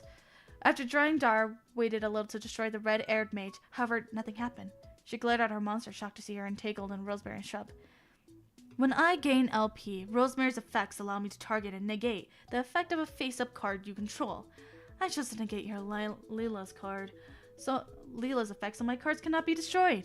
Meanwhile, Marjorie's staff glowed and shot dark magic into Dar's GY. Also, Arrow Mage Marjorie's effects activates. For each Arrow monster I control, I can target to them that many cards in your GY and banish them. Dar's eyes widened in shock. Since I control Jasmine, Bergamot, Rosemary, and Marjoram, I can target up to 4 cards in your GY. I choose Sprite Gamma Burst, Life Star Twinland, Life Star Kasikil, and Evo Star Twins Double. Trouble Sunny, and banish them. With the declaration, all 4 cards are removed from play. Since you special summon during my attack, replay occurs. Bergamot now attacks your Kasikil. The red mage shot a fireball at the pink-haired fiend. Panicking, Dar quickly activated her face-down card. I'll activate my Sprite Gamma Burst. All level rank link 2 monsters I control gain 1400 attack defense until the end of this turn. The evil twin stars are enveloped in blue light, becoming stronger. Evil twin stars Kasikil attack 1100, 2500. Evil twin star Leela attack 1100, 2500. But it's not enough. Go Bergamot! The fireball grew bigger and hit Kasikil, destroying her. Dar flinches from the attack. Dar, let LP 5200 to 3800.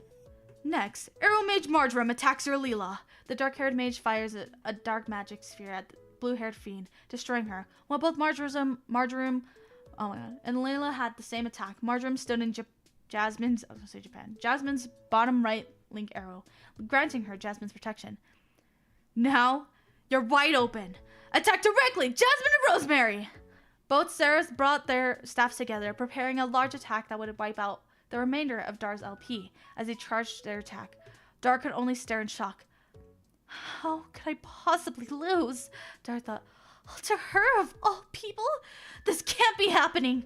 Dar could only stare in disbelief when the monster unleashed their combined attack. Strangely, it seemed like to take shape of a large wolf.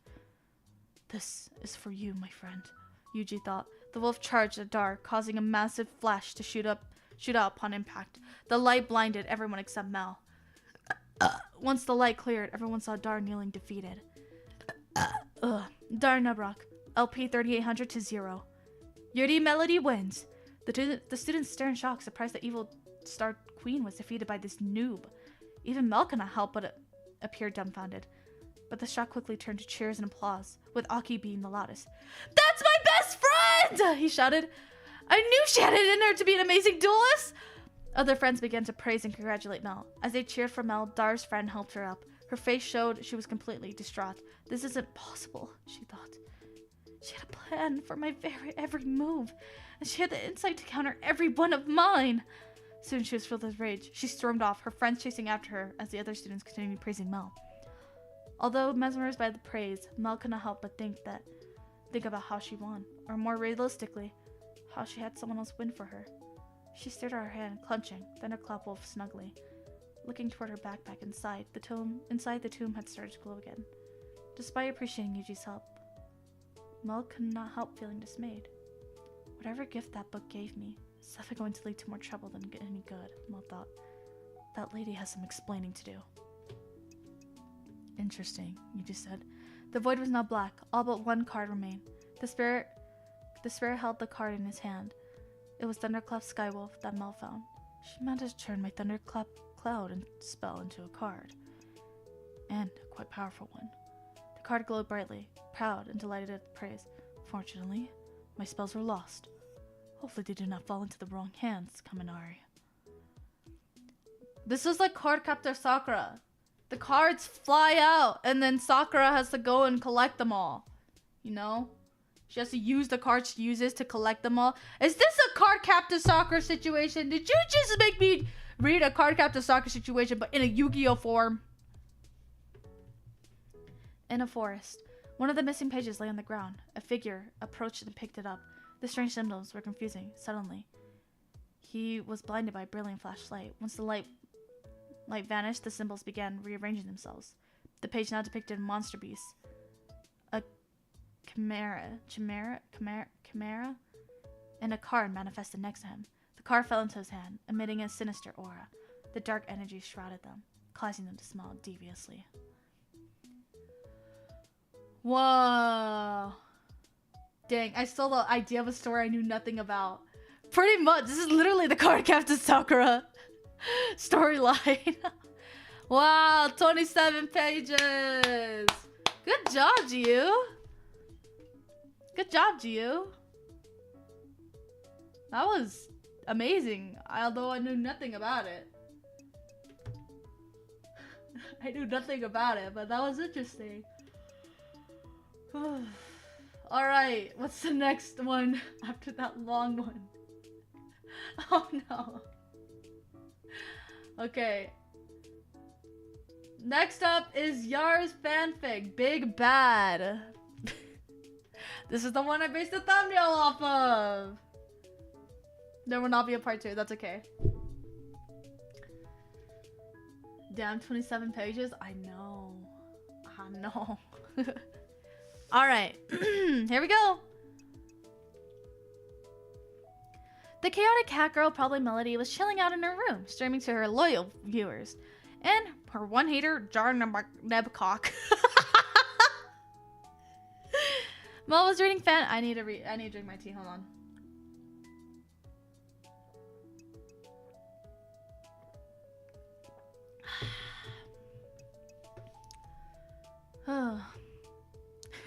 Mel was reading fanfiction submitted by viewers this day. Some were good, some were bad. Most were hilarious, though some had emotion. All of them are filled with love for their streamer, except for Dar's, but nobody's taking this hater's shit. His hatred bit's gotten old. It's not a bit, though. It's a bit. You're lying to yourself. You're such a tsundere. You're such a lactose intolerant.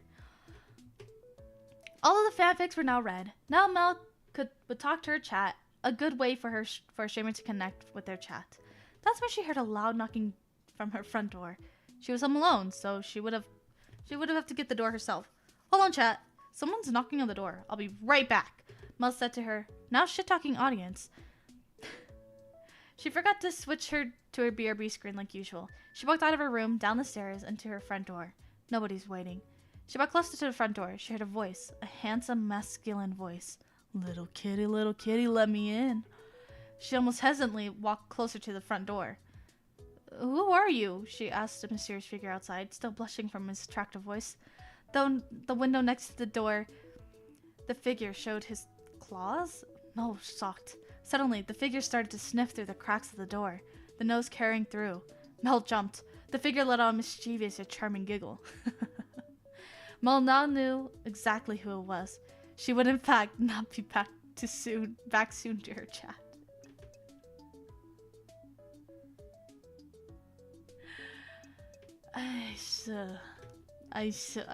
What the fuck is this, guys?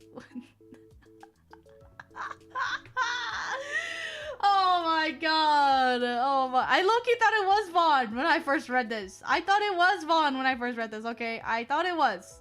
I will not lie to you.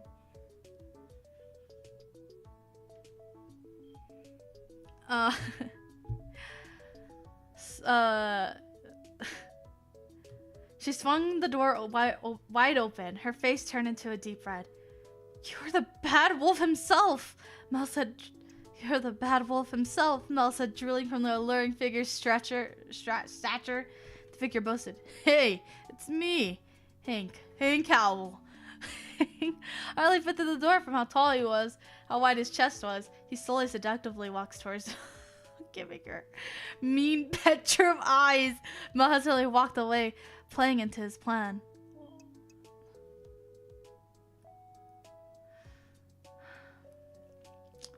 Mel was backed into the wall. Hank continued walking towards her. He was so close. He set his paw on the wall next to Mel's head. She was pinned. He loomed over her for a moment, then leaned over into her ear. The wolf gently whispered, his breathing smelling roadkill had been eaten earlier. How do you taste, I wonder? Hank picked up the poor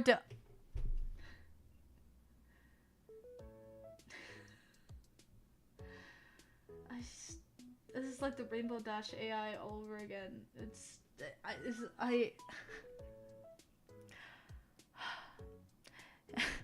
Melting kitten and carried her to her room. He threw her onto her bed. The model for the stream was freaking out for the movement happening. Chat too was starting to freak out from the movement of the model. Luckily, the microphone was muted. The chat wouldn't have to hear this pussy.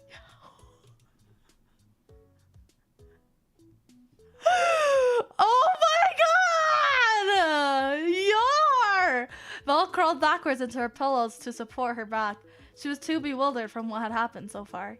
Hank crawled up to Mel on her bed until his snout and her lips were inches apart. They could feel each other's breath, his body hovering her above hers. Without saying a word, Stanley got shot up onto his knees and slashed his claws at her chest, only getting rid of her clothes and the bra she wore. Exposed to the air she had out her bare. Dude, I'm not writing this shit. I'm not writing about an inner pink cat girl VTuber getting backboned by a Looney Tunes like wolf character. Oh, you yuck. He huffed and puffed and blew her house down. There, you happy? The end. What the fuck? Oh my god. You guys.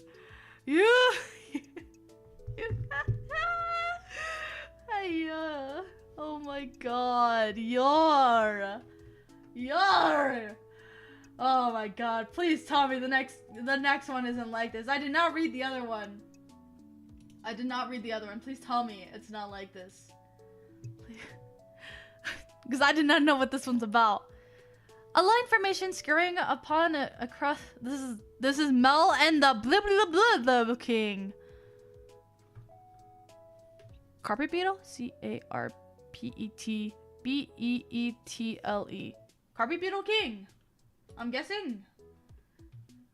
I remember skipping this one, and it was about the carpet beetle. Is that? Do you like it? The story, I mean. Sure. I guess. I guess. A line formation skirting and across a strangely tall white hill, marching into the black maze of columns and rows. What seems only to be a small life can be a whole journey for individuals. The formation is disrupted by the sudden change of gravity, the ground underneath being violently shaken, causing the group to let go of the ground now above them and reach another land. Each and every soul has a story to tell, yet not all share their own. A majority of the team will be able to escape this, but one of them. Crunch. Ah, they're fucking everywhere! Exclaimed the frustrated cat girl. These carpet beetles keep climbing onto my desk and into my keyboard. Actually, they don't climb into my keyboard. They fly. They're like flying everywhere. I don't know where one went.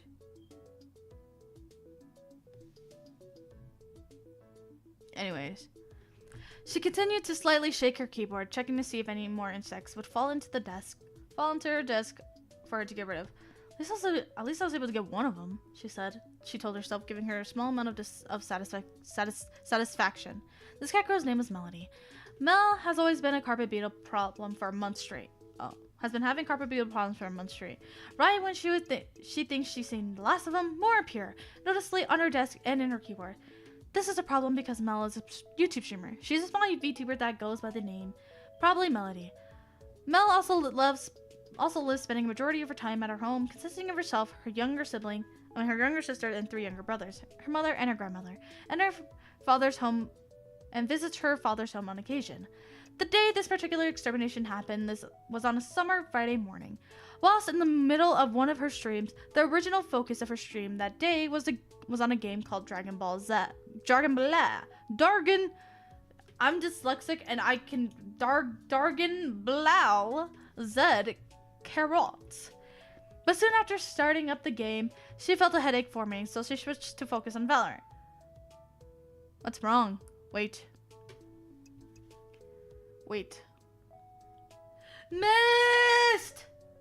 Mist! Mist! Galia! Come into my room! Come. You have some lines to read for me. Read this. What's wrong? Louder. What's wrong? Asked Mel's sister, missed through their Valorant party chat. The carpet beetles I found some crawling on my keyboard again, explained Mel. God, I feel uneasy. I'm scared I'm gonna find one crawling on me. You could eat them. That'd make for good content. Content. Okay, Alan. No, I'm not gonna eat bugs for content. That's disgusting, yelled Mel. Mist giggled. Mel continued to repeat, "That's disgusting," a couple more times for both of them, comedic effect, and tried to keep them from still air. Mist asked, "Have you tried looking around for where they came from?" Mel responded with a twinge of a noise in her voice. "I have, but only for a short while before I go get to doing other things." I can't read. She then asked the same question multiple times from her stream shot. The conversation wasn't carried any further than that. An hour later, it was 12 p.m. Time for Mel's stream. Oh, do you have any more lines? I don't think so. Thanks. I'll call for you again later. She's not my older sister! Stop! An hour later, it was 12 p.m. Time for Mel to end her stream. Have a wonderful day, night, afternoon, whatever time it is where you are. And remember, you're beautiful. Bye! Bye-bye! Bye! Mel said, quoting her outro. Mel let her outro screen play out for a few seconds before ending her stream. She typed out her "thank you for watching today" tweet, scrolled Twitter for a bit, then grunted and grumbled as she got herself ready for a work day. Well, work that assassinated her disguised as a circus, as a lower-ranked spy disguised as a lion tamer. She was getting something over Mel's desk caught her eye. It was another carpet beetle, crawling up her core-line door. She walked over to the beetle, crushed it like the rest, except as if at the same time she crushed the beetle, the rustling noise was heard. From behind the wall of the core-line door, as per normal, Mel froze. It was quiet. Everything went quiet. The buzzing of electrical wires, the creaks and moans of the wood of her home, the bustle of her family, of the streets just outside, all became quiet. Only for a moment, before more ruckus could be heard from her youngest brother playing downstairs. Mel shrugged it off as just that, and went down to her car. On her drive to work, she couldn't stop thinking about her infestation at home. At work, Mel told one of her colleagues about what was bugging her during their lunch break. Her colleague responded, "Could you, not whine at me? I don't even know who you are. I just started working here yesterday." Mel apologized, then looked down of embarrassment and anger towards his colleague's rude news. Have you tried looking around for where they came from?" asked another colleague, who overheard the problem. Mel gave the same answer with the same irritated hint at her voice. God damn it, chat. She thought. Again, the conversation didn't go any further than that. Mel's workday was finally over. She clocked out and hopped into her car and drove off, and away excited for the weekend. Not so long after her departure, Mel felt a weird, ticklish feeling on her arm. She quickly glanced over at the source, then did not double take. She noticed it was tiny and movingly cylindrical object. A carpet beetle. What the hell? She's like, fuck! I'm tired of this shit! She began to slow down her car after realizing her frustration causing her to start speeding a bit, and flickered the beetle off her. Mel pulled it to her driveway, got out of the car, and unlocked the front door to her home. Oh, hi Mel. How was work? Asked Mel's mother, probably Mama, sweetly. My mom doesn't sound like this. No, okay. It was fine. I was trying to relieve sigh. Tough, but not too tough as always. A little small tired chuckle. Probably Mom returned the laugh. I thought you were already home. I keep hearing rustling from your room, told Probably Mama. Probably missed looking for something, Mel replied. Mel started tidily stopping to the stairs, opened the door, and walked in. Before she could sit down, she glanced over to her desk. Saw something caught her eye. She did a double take for a better look. Another carpet beetle on her core-line door. Mel, already done with her day, dragged herself over to the core-line door and smacked the insect against it, causing the door to rattle.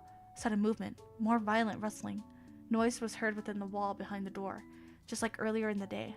Mel let out a loud, sharp gasp and almost scream, and rustling was almost for a moment before everything went quiet again. Everything. Another carpet beetle crawled out of the door through an opening of the seal. What the fuck?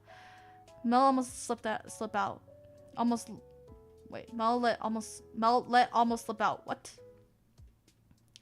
She squashed this carpet beetle the gentler way she normally does. More rustling. Yeah, usually I just pinch it with my fingers. Like, if I see it, I just pinch it and squish it.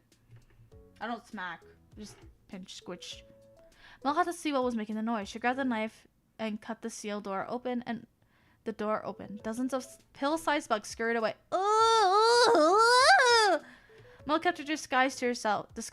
She got on her knees. Hell no! I'm blocking that shit back up. Hell no!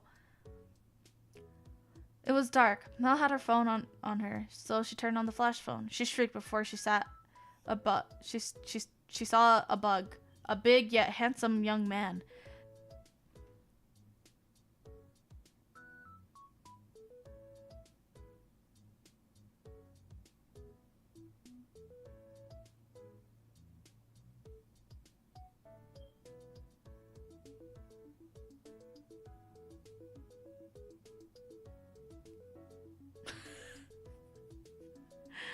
Dyed black hair with his natural blonde poking in the back in. Hunched over, skin pale as flashlights glow. Both Mel and this beautiful stud were speechless for a moment. But this isn't about him. Fuck this guy. Who the fuck are you? Asked Mel. Why are you in my house? I did tell you I live in here, said the man. What the fuck is this? What is this? Is this a parasocial fanfic? Is this a parasocial fanfic? Were you one of the...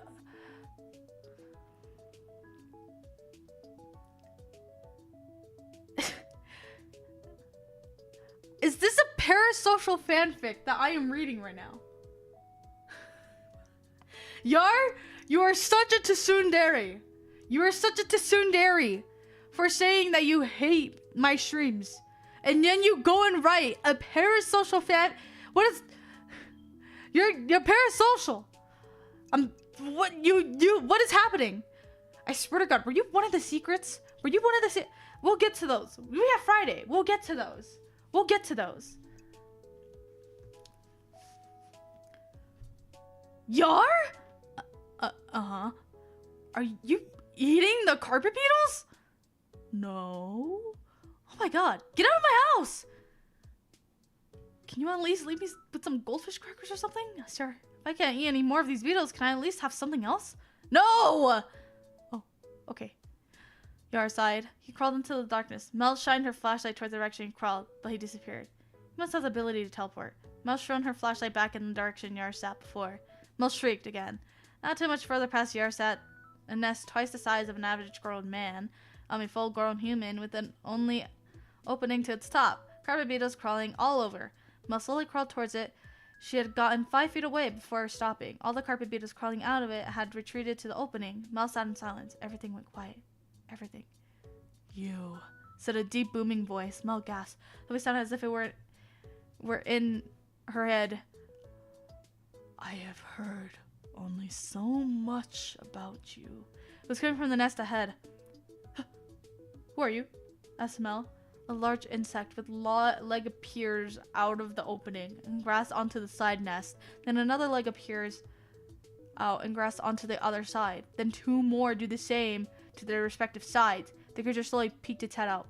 2 large antennas. You're... Mel said, her voice trembling.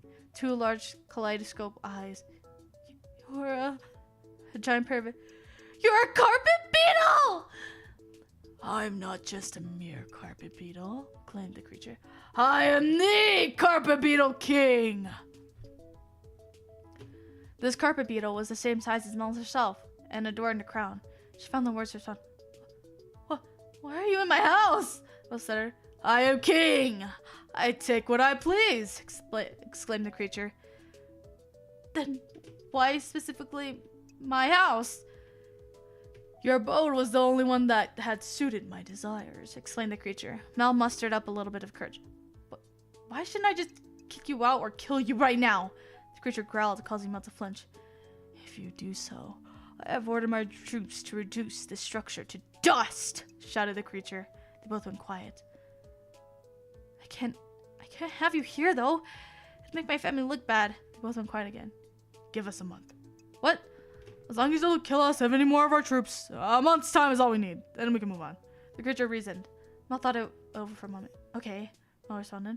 But a month and nothing more.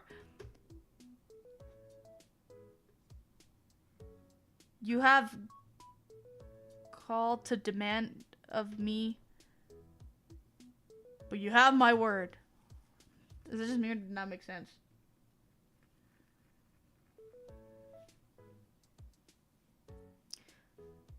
The beetle crawled back into its nest. Mel sat in silence with herself. Soon after, normal carpet beetles began to crawl out of and around the nest again. Mel took it as her time to leave. She began crawling out. On her way out of the crawlspace, she started thinking about how bizarre the situation was. Mel crawled out of the door and stood there.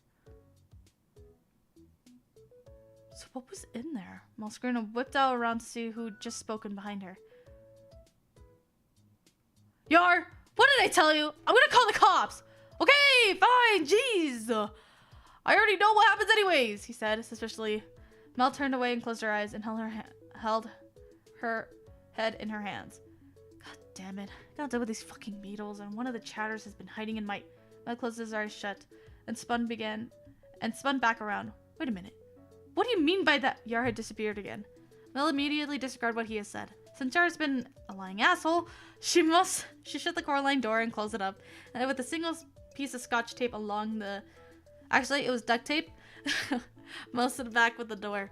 A carpet beetle crawled out of a small crevice at the top of the door. Mel sighed. This could be a long month. How many pages are left? Gal.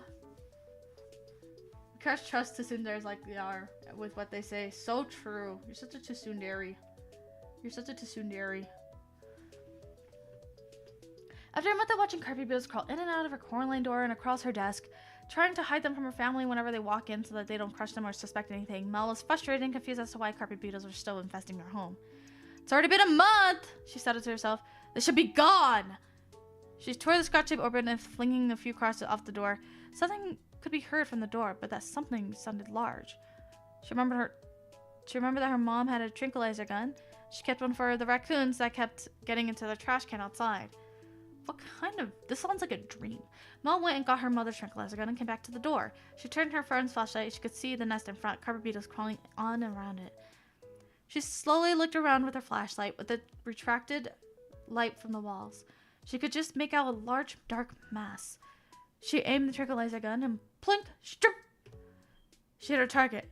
A pained grunt could be heard from the mass. Seconds passed. Then it slumped onto the floor. She turned her flashlight over and knocked out the target. God damn it, it was fucking Yar again! What the hell? That's a lot of fucking dipshit asshole. Do you have a degrading kink? Do you have a degrading kink? Hello? What's with all the degrading you? Huh? Huh? Do you have a degrading kink? Huh? Huh? You freak! You freak! Your favorite actress, she won. She gained 19 XP and 2 gold. Unfortunately, G can't be used as or traded for in USD, so it's useless just like Yar. You did redeem spit on you on Twitch.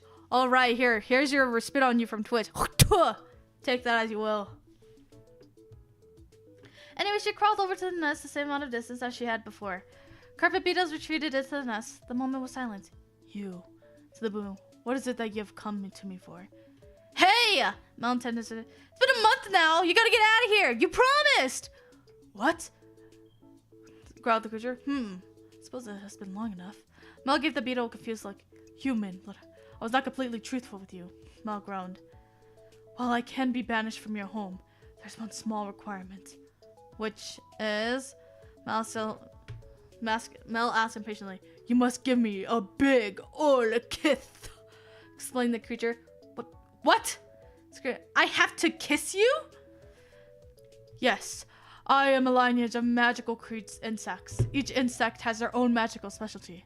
Magical butterflies have the ability to fly faster than the eye can see. Magical mantis have a super grip strength. Magical ladybugs have the ability to shrink in size. Shrink in size? Question mark. Yes, we magical insects in actuality are all the same size as you humans.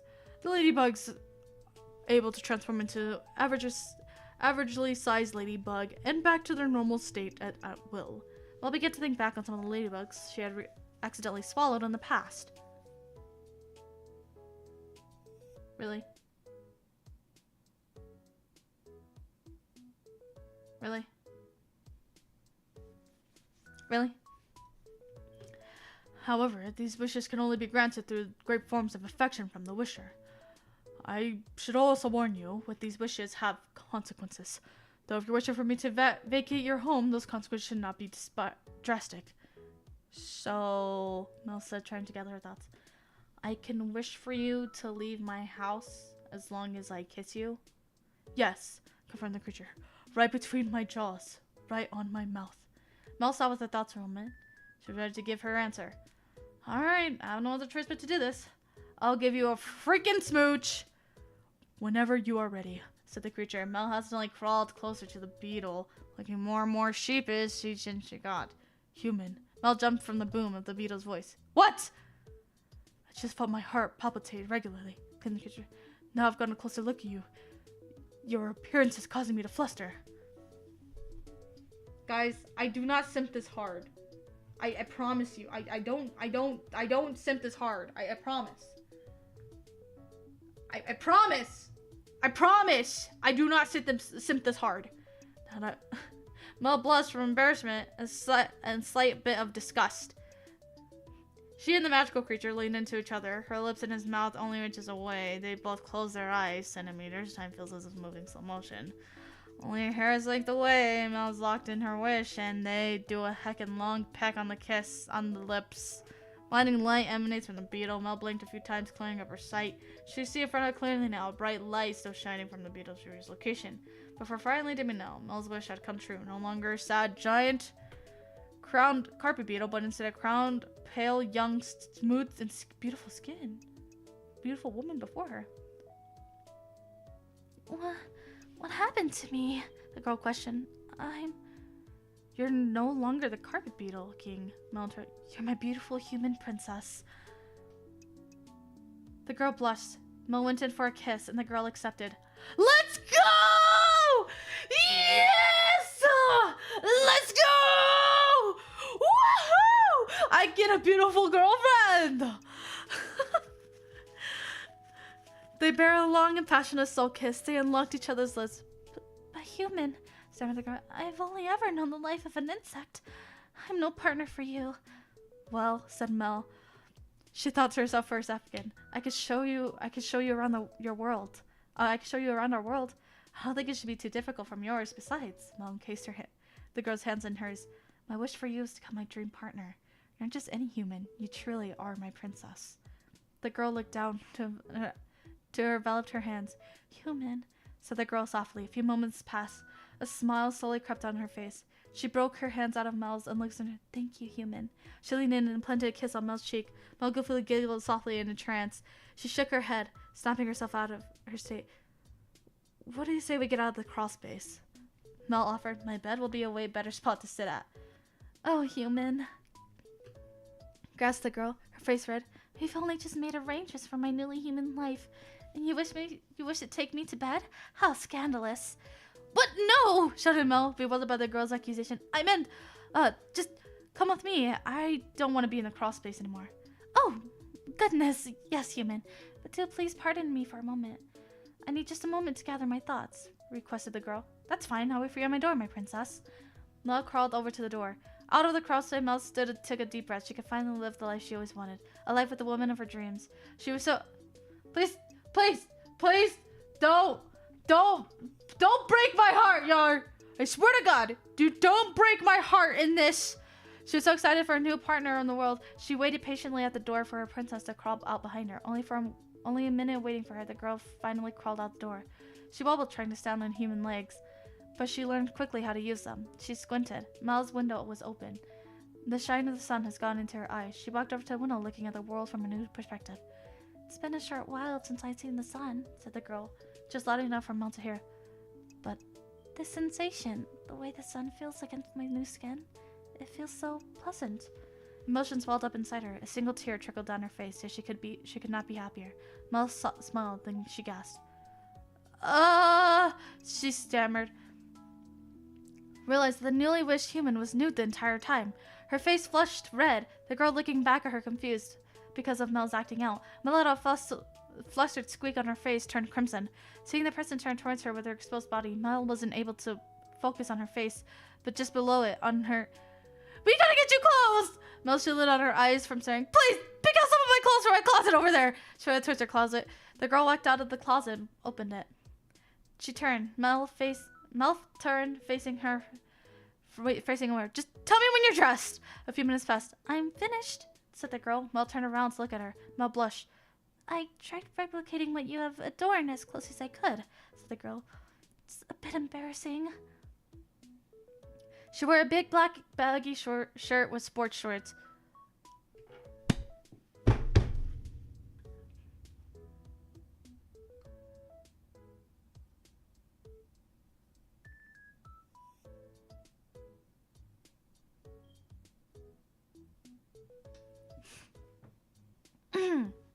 Anyways. The girl's eyes darted over to Mel's. They both are now bright red. Mel clearly clears her throat. Anyways. That gives me an idea for what we can do first, said Mel, trying to break some small tension. We need to get you some clothes. Luckily, it's the weekend and I had nothing planned for the day, so we have all day to do this. The girl moved back over to the window and looked outside. All day? Muttered the girl. Out under the beautiful sun? With this human? She looked at the sky. She turned to face Mel. A smile crept on her face again. Yes, that sounds delightful. She smiled back at her. Let's get going then, said Mel excitingly. Wait, human, interrupted the princess, stopping Mel in her tracks. What's wrong? Worriedly asked Mel. Though I've heard so much about you, I never gotten your actual name. Mel smiled again. My name is Melody, but I usually go by Mel. Melody, the princess muttered to herself. How coincidental with how your voice sounds like music to the ears. The girl smiles back at Mel. Mel blushed again. She shook her head to get her out of a trance again. Oh, yeah, I never got your name. I wouldn't be against it, but calling you princess would seem a bit weird after all.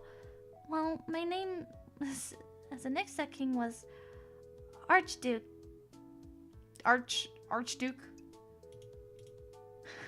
Mel tried to keep herself from breaking into laughter of ridiculous. But I guess that name doesn't fit my human feminine stature anymore.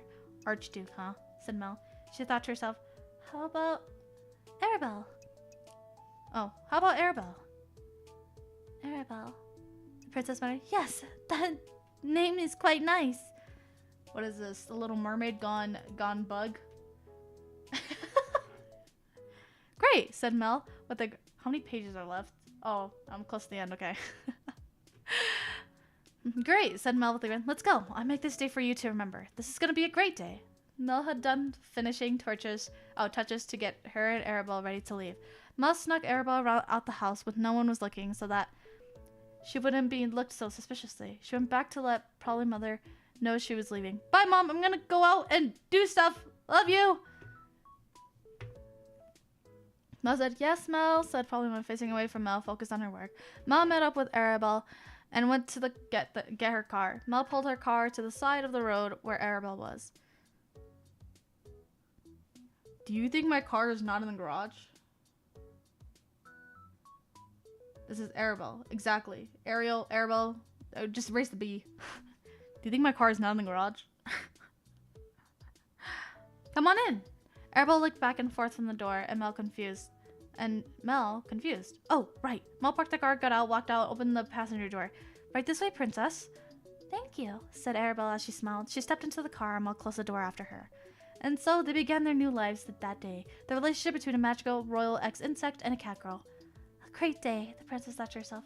Yes, today's a beautiful day, and I'll spend it as a brand new human, Arabelle. Today will be great, she smiled to herself. Though a great day was promised, the day had already had so far was enough to qualify. They drove to town and had their great day. Happy ending. Wink, wink. I got 2 girlfriends in one day. Bog! I got Kafka and Arabelle. Let's fucking go. Let's fucking go. Only counted 17. Hold on. There are 27 pages.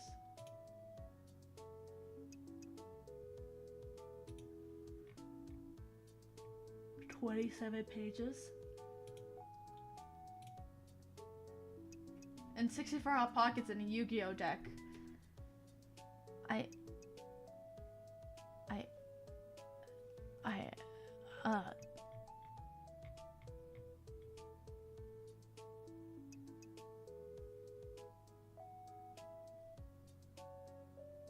Why?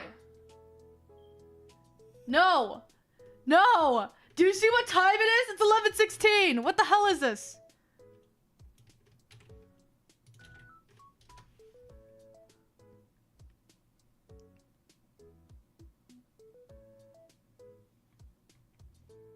Oh, there's 10. Oh my god. Mel CW disappears of IRL close figures. This is purely for story purposes. I did not wish any harm upon these people. Oh my god, my wife is a yandere. Mel and her princess Arabelle had a perfect date together. They went to some clothing stores and got to get Arabelle her own clothes. Then Mel took Arabelle to some of her favorite places. Then they went out for boba to talk about their lives before they met each other. They're now driving back home. The sun was setting. I must say, human, this baoba does taste quite spectacular, Arabelle remarked. Mel smiled over to her. You like? She quoted. Very much so, yes. They arrived at Mel's home. And we're back. Now I can introduce you to my family. Don't worry, they're nice, said Mello, reassuring Arabelle. Yes, I'll be right there. Just allow me a moment to take in this last bit of sun that I can, Arabelle requested. Mel nodded and walked with Arabelle to the front door, leaving Arabelle outside and going inside the house. I'm home! And I brought someone with me! She walked to the kitchen to see Mother cooking. Oh, you're cooking, Mom? Is it almost ready? Yes, Mel. Should I tell him that dinner's done? Yes, Mel. What? Am I in another world? Said in the same monotone. Mel worried for a moment, but decided not to say anything. She was probably just sick. Mel would ask later. Okay, I'll be right back. She walked over to the bottom of the stairs and shouted, Dinner's ready! It was quiet for a moment. Then hudding stairs could be heard from upstairs, almost in sync. The doors opened at the same time. First, her sister walked out of the room, and then she waited at the top of the stairs. She wore a blank expression on her face, giving a deadpan stare, only directly in front of herself. She was still looking like a mannequin.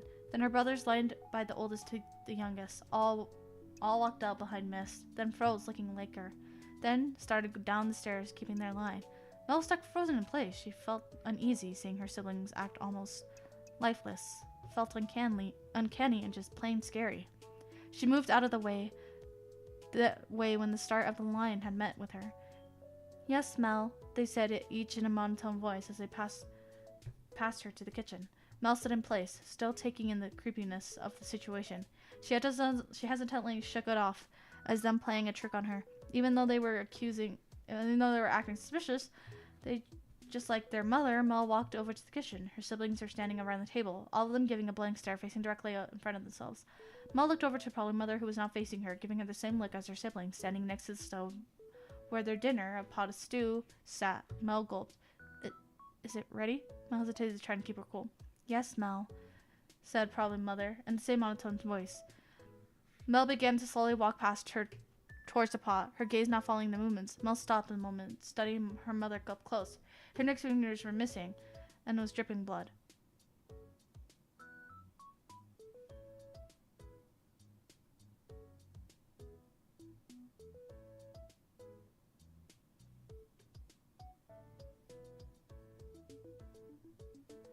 Wait, your browser shows you watching Bao? Yeah, I watch Bao. Why? What's wrong with watching Bao? Is that a bad thing? I don't think it's a bad thing. Nothing, just Bao jump scare. That explains a lot! What? Mom! Mel screamed. Mother's eyes darted towards Mel. Their eyes met. Your finger! Darted over to her abruptive finger. Suddenly, clanging and clacking was heard in the pot. Mel spun around and shrieking. More notes and pots emerged. Oh, no, I don't want to read this anymore. What is wrong with you? What is wrong with you? Why would you write this? Mel spun a shriek to submerge the pot. Oh, stay afloat a moment again. Why? Crawl onto the stove onto the nearby counter. Close. Mel watched and all her face turned pale and fingers crawled right onto probably Mother's now fixed finger. Was speechless. Probably Mother turned her face again. You're not. Oh my god, my Coraline door has presented me into a Coraline life of terrifyingness. You're not. Mel stuttered, slowly backing away. You're not my mom. A carpet beetle crawled out of her skin. Probably Mother's eyes? Oh my god, scurrying across it, blink, causing it to disappear. Her eyelid wriggled for a moment. Yes, Mel. She has begun to stumble over her place. She could feel. Mel could hear her heartbeat beating in her chest, hard, looking down away from the falling Mother. She couldn't stand to see. She saw a horde of carpet beetles scuttling down below her, around her feet, all running from the direction of the table. She spun around, where she thought where her siblings were standing there, only now the end of their legs, quickly dissolving, disappearing into the dozens and hundreds of. This is like a Junji Ito. This is like so Junji Ito coded. That was kind of cool. She turned back to her mom, who had already begun to fade away, becoming another heap of beetles, as she watched in horror. What Mom believed was her family was now turned into a swarm of her previous small annoyance. The sharp clattering of their legs hitting against the kitchen floor was the only sound that filled the room. Mel held her hands over her ears. She began to scream bloody murder out of pure terror. Screaming revealed that some parts of her house were also transformed into beetles. The screaming irritated the beetles, causing them to scatter away from any place they could get away. Small cracks in walls, cabinets and cupboards, cracks in front of back doors, anywhere they could retreat to. One moment a room filled with noise of the storm, now could not getting quieter and quieter, to the point only sound of the room where Mel screamed. She continued to scream until she had watched the last beetle crawl away. She took her hands off her ears, catching her breath. You know what I'm seeing when I'm seeing this screen? This scream is fucking Regina George screaming as she's entering her room. That's what I see. Tears pouring down the sides of her cheek. It was quiet. Mel was alone. A rumbling could be heard from the house, the absence of beetles that made up parts of the house, causing the house to become unstable. The swarm of the beetles made the walls shake. Then the house began to shake. Dust fell onto Mel from the ceiling, crumbling down. The house rapidly collapsed into dust and debris. I hope Mel woke up. She was unconscious for what could have been, 30 minutes. She crawled out of the debris of her home. She was buried under. I hope this is a dream. Carpet bugs ran away from the ruins. As her adrenaline lowered, her realization rose. Her family was gone. She began to shout, yell, scream in pain. She cried, bawled, wailed, mourning the loss of her family. She choked on her tears and the dust in the air from the rubble. She pounded to the ground from her fist. Why? She screamed, God, why? Why them? Please! Please give them back! She wailed to the point of the lightheadedness. To the point of dizziness, she cried for what felt like ages. Until she noticed a shadow stretched over her. She turned around to see who it was. Arabelle, Melody's princess, the carpet beetle king. Arabelle was staring off into the sun. She seemed calm, soaking in the sunlight. Arabelle! She didn't react. This was you? Mel coughed and choked on her words. The beetles! Your beetles! You took everything from me! She became hysterically again. Arabelle was quiet. She muttered something Mel couldn't hear. What did you say, you heartless? That was the consequence, Arabelle interrupted. What? When I told you the details of how to get rid of me, I told you that my deals have consequences, explained Arabelle. You wished for me to be your lover, to hold me close to you. The consequence, anyone else you hold dear to you, is no longer here. Mel's face went pale. Thoughts and emotions ran through her head. She cried, and made no more noise. She only blamed herself, her greed, her desire for a partner, caused her other relationships. She whimpered in sorrows. I just want them back. I'd do anything to get them back. Mel murmured to herself. Mel softly wept more. Arabelle stayed silent. There is a way, Arabelle said. Mel looked up towards her. I may no longer be an insect. She turned to Mel, wearing a face on. But I still have my magic. Mel realizing it. I can wish for them back? Mel exclaimed. Arabelle nodded her head. But remember the consequence. Though these consequences are predetermined, I don't make the rules. I'll do anything to bring them back. Anything! Mel reasoned. Arabelle lightly chuckled to herself, then walked among the rubble over Mel and leaned over straight face to face with the kneeling Mel. She held Mel's chin up with her fingers. It's warm. You truly are a beautiful human, Mel, she said. I'm sorry for what I have done to you, the harm I have caused. Now this is goodbye. Her eyes began to well up. Arabelle? Mel questioned. The princess' lips were only inches away from the confused Mel's. Arabelle closes her eyes. Centimeters. The orange setting sun of the princess's shadow hung over Mel. She looked so much more beautiful from Mel's eyes. Only a hair lengths away, a single tear rolled down Arabelle's face as Mel's wish is sealed, and they shared their last passionate kiss. Arabelle pulls away, still lifting Mel's chin. Arabelle? Mel repeated. A blinding light began to emanate around Mel. She could still make out the princess's figure. Thank you, human, Arabelle said, choking on her words. I shall remember this beautiful symphony of your voice until the final curfew. My melody, my queen. The warmth on Mel's chin disappeared, and everything went bright. Then everything went dark. Mel was conscious again. She opened her eyes, or at least she thought she did. It was still dark. Her mind felt fuzzy. She didn't know where she was. She didn't realize that she was walking on her own. She had no control over her legs. Then she stopped. She could just barely make out two circular figures in front of her. Go! Be useful and find something for us to survive off of! A giant booming voice. That voice. Mel thought to herself, Arabelle! Except, no, that's not Arabelle. She's turned back into that giant carpet beetle. But how? She started moving on her own again. The figures in front of her began moving as well. She could hear the footsteps. She could hear the footsteps of two other figures behind her. The constant repetitive clicking and clacking of their feet on the floor before them was maddening to her. They marched and marched and marched for what felt like eternity until they found a large surface of light coming out. They marched towards the light, and they were out. They appeared in a drawing room. Even still, Mel could hardly make out where she was. It was blurry, and she felt as if she was looking through two kaleidoscopes. However, even though she couldn't see the room, it somehow felt all too similar. They continued marching forward. Now they were on a carpet. Mel could use the piece to help clear her mind and focus on seeing where she is. They marched and marched until they met a wall. It seemed hopeless. Mel was just able to make out what was in front of her. Two carpet beetles the size of her. Her mind screamed not to follow them, but her feet were still moving on their own. They started climbing the wall, and she was somehow able to climb the wall with them. The wall was made out of wood, making a new consistent clicking and clacking noise, causing Mel's head to completely fuzzy again. They climbed and climbed and climbed until they reached the top. The top stretched out flat and was made of more wood, with black plates ahead of their path.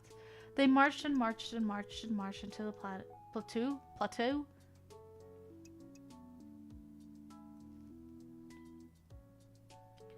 The blue rumbled with activity, and yet they marched until suddenly the gravity of the plateau were flipped around. It wasn't enough of a shock. Play-Doh, causing them to let go and land back onto the top of the wall. Mel was afraid for her life. She was separated from the group, her feet scurrying, her mind racing, the sound of her panicked, uncontrolled footsteps making her go wild. She didn't know where to go or where she what. Mel was crushed under a familiar. As she faded into the god, she heard a familiar. God, they're fucking everywhere! Mel understood now, and her delusion fading behind. She laughed at the situation. Pathetic. Kissing again. Can't actually save anyone, but that's my consequence. She was beginning to see the light. Melody? She heard. My princess, she thought. You tricked me again, damn it. Why must you be so cruel? Everything went bright, then everything went dark, and there was nothing. I killed myself, and now the cycle continues? Why would you do this to me? My princess, my Ohime-sama is gone because of you. You made me lose my Ohime-sama. Okay, this one only has 5 pages. We're good. We're on to the last story. That's a consequence. My Ohime-sama, come back. Come back. Okay, anyways. The last story that we have today. Sakura trailer by GU. Last one already? Yeah, by GU. I think. It is the last one. Yeah. Last one. You guys wrote pretty long ones. I'm surprised that they lasted this long.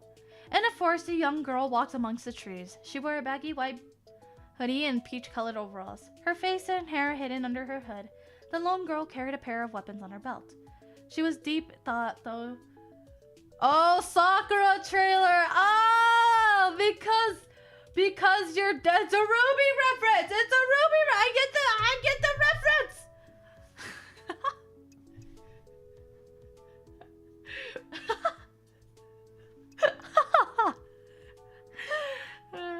I got the reference.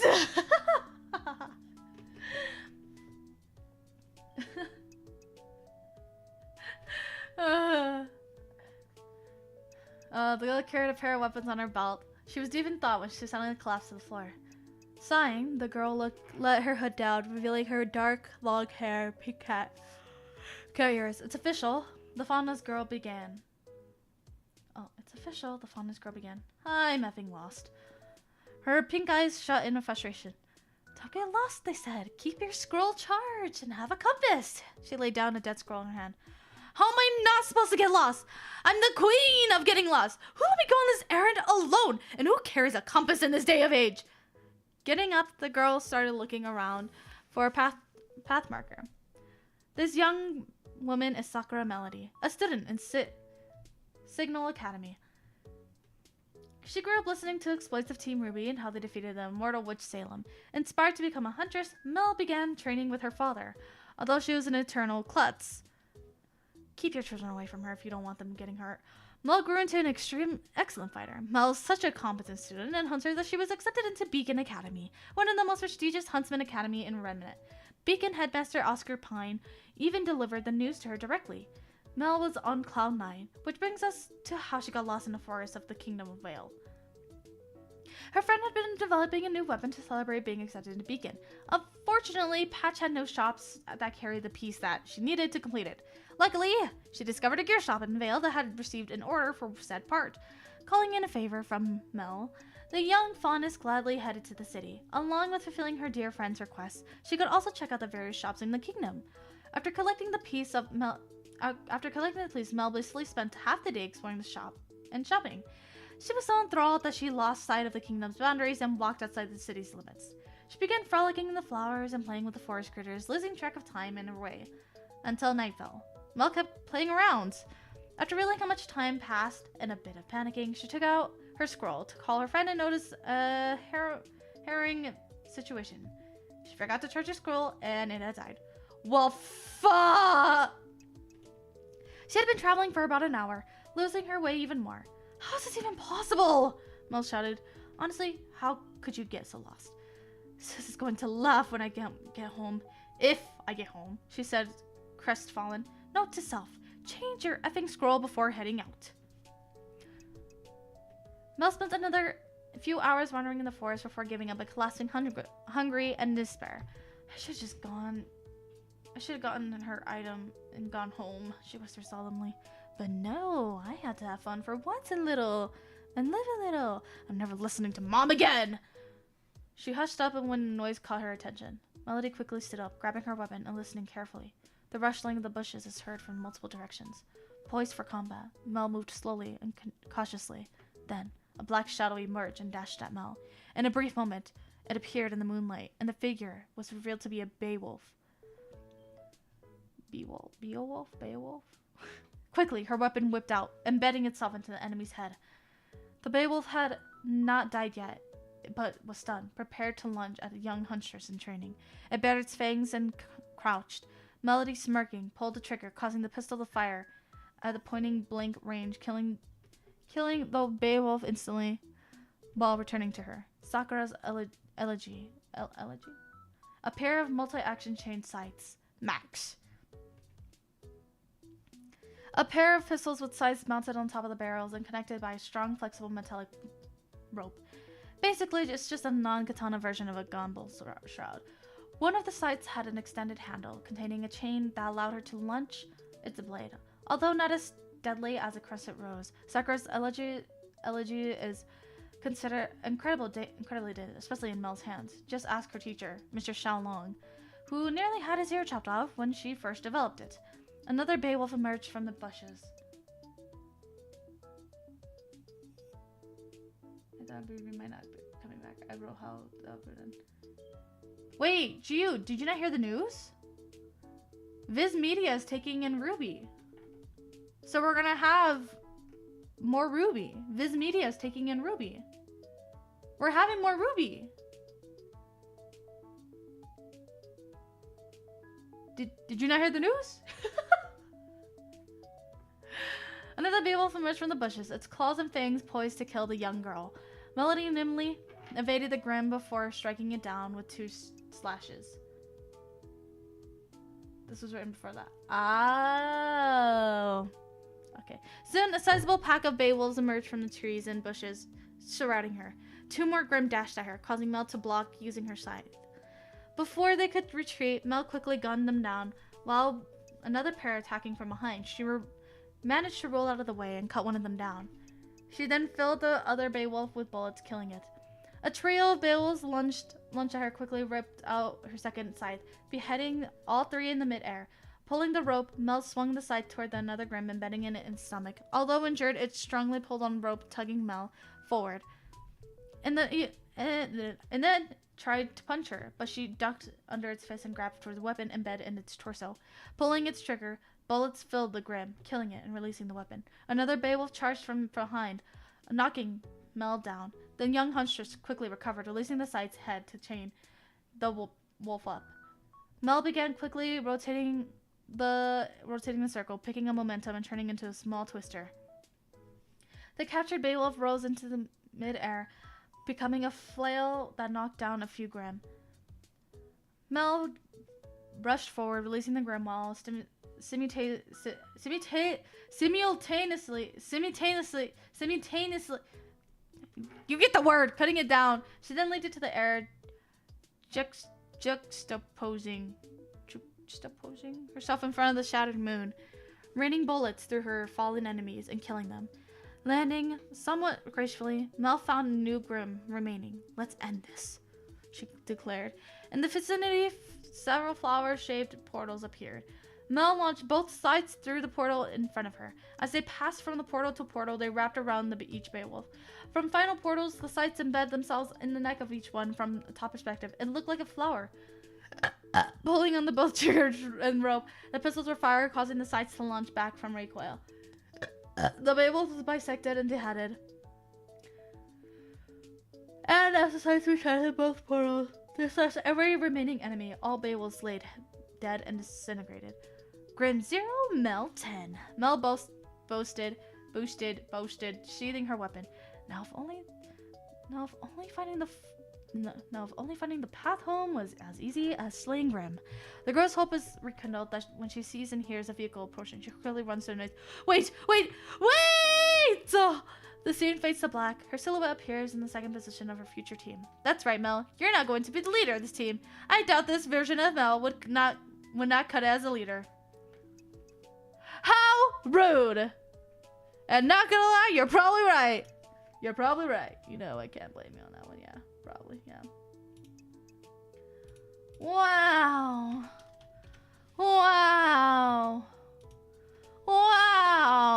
We have finished the fanfics. We have finished the fanfics. Pug. That was very scary. Thank you, Ito. Oh my god.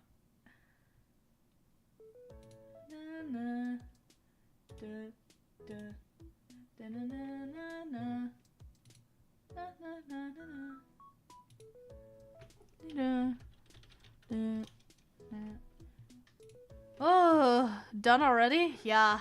Now tier list them. Best one is obviously the one that I get with Kafka.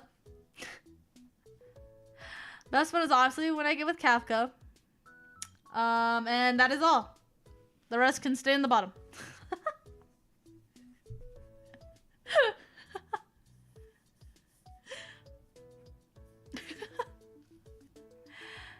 The bookworm in fanfic writing. The Kafka one is the winner here. That is all. Thanks for coming. Thanks for coming, guys. Fanfic one, or the Kafka one is the best one. I ended up with Kafka in the end. Ended up with Mommy Kafka, and I'm okay with it. Let me part one where you get the girl of your dreams. Oh right. I mean, either one, you know. Mel, can I throw in something Kafka related? I mean, you can request and I can see what it is. I was gonna originally write Miruda Shinigami with an AI Gura. Listen, do not drag AI Gura into this. Gura didn't do anything. Gura didn't do anything. She didn't do anything. I'm sure Yu-Gi-Oh was going to win.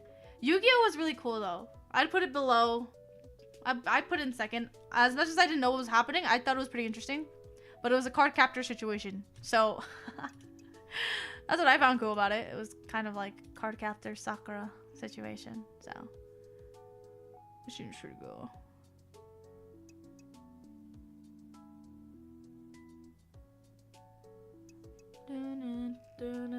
On my foot to sleep. My foot to sleep.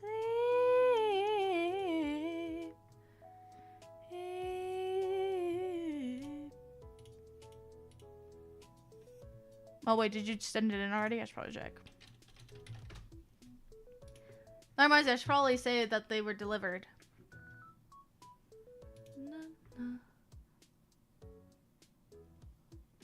A bouquet? Wait, a bouquet?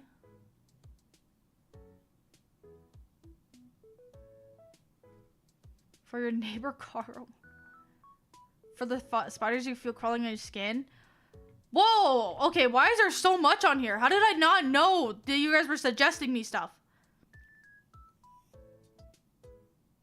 You guys suggested me a lot of stuff. Check the name. What do you think of I thought that was wild. That was wild, man. Can I ask for your opinion on something? It depends. But sure, I guess. Anonymous. What am I gonna do with this mouse pad though? I already have a giant mouse pad, so it'd be put to waste. But it's Kafka, Booba. Booba Kafka. Guys, I can't have this in my room, guys. I can't. Listen, I can't have this in my room. I can't. What do you think of Buff Puff's new furry model? Isabella, I haven't seen it. I know who Buff Pup is, but I don't think I follow them on socials.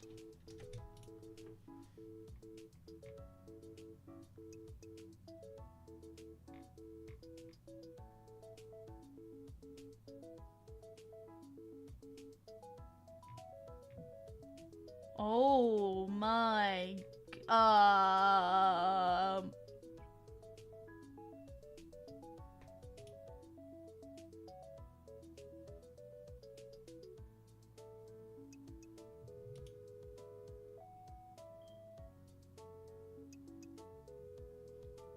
Wow. Wow. I realized I don't follow Buff Pup and I thought I was. Wow.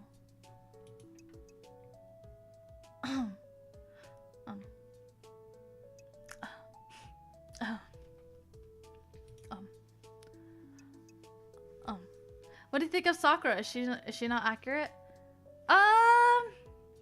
I would say she's accurate to my stream persona.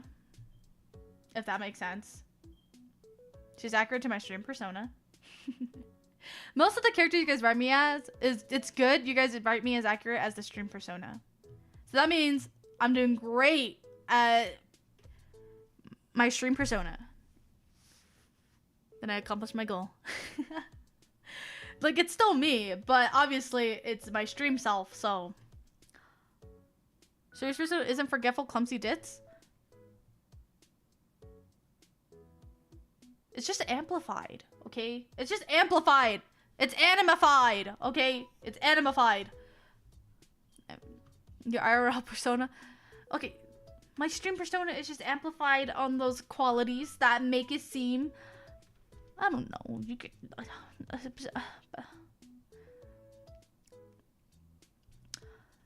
oh, don't forget your hot sauce. Okay, so we went to the mall yesterday.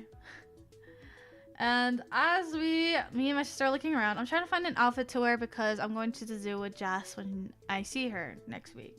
But I don't have an outfit because I'm not good at dressing myself. I have too much casual outfits that I have none that help me stand out and make me like match like the photo theme and everything. I would love to take photos and like match with her. So,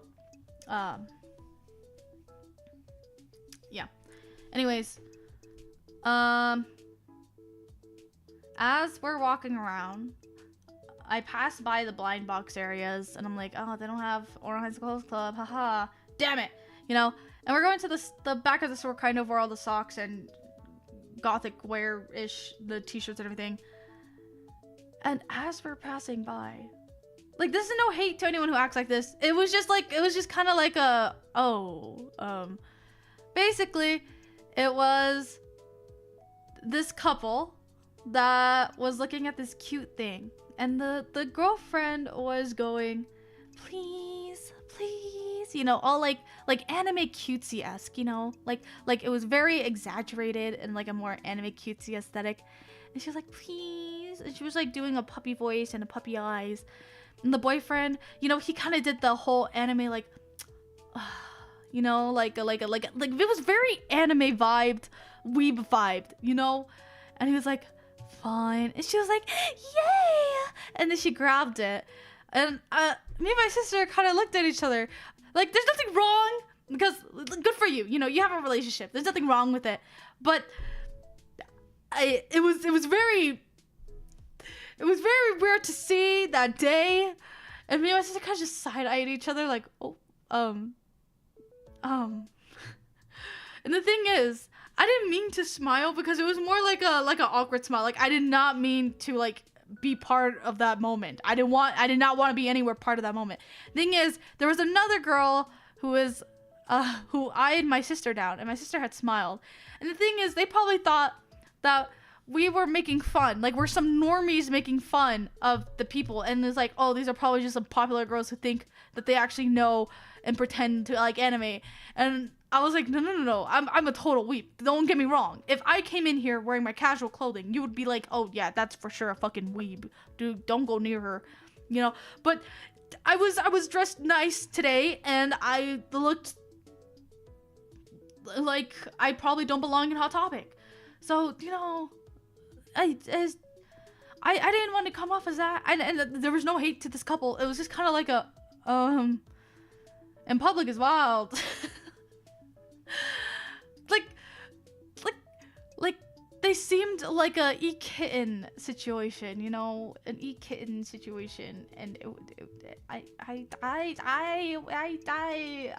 not a big fan of that, so I think you think too much with your insecurity.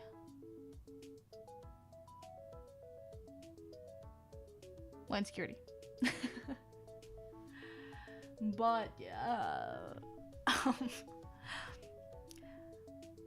Anyways, that reminds, I need to look for an outfit. Hopefully Amazon can send me some.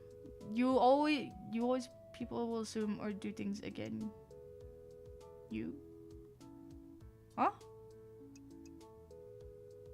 I asked her to mute for him. Against you. I give up. I don't know. I feel like people think that sometimes.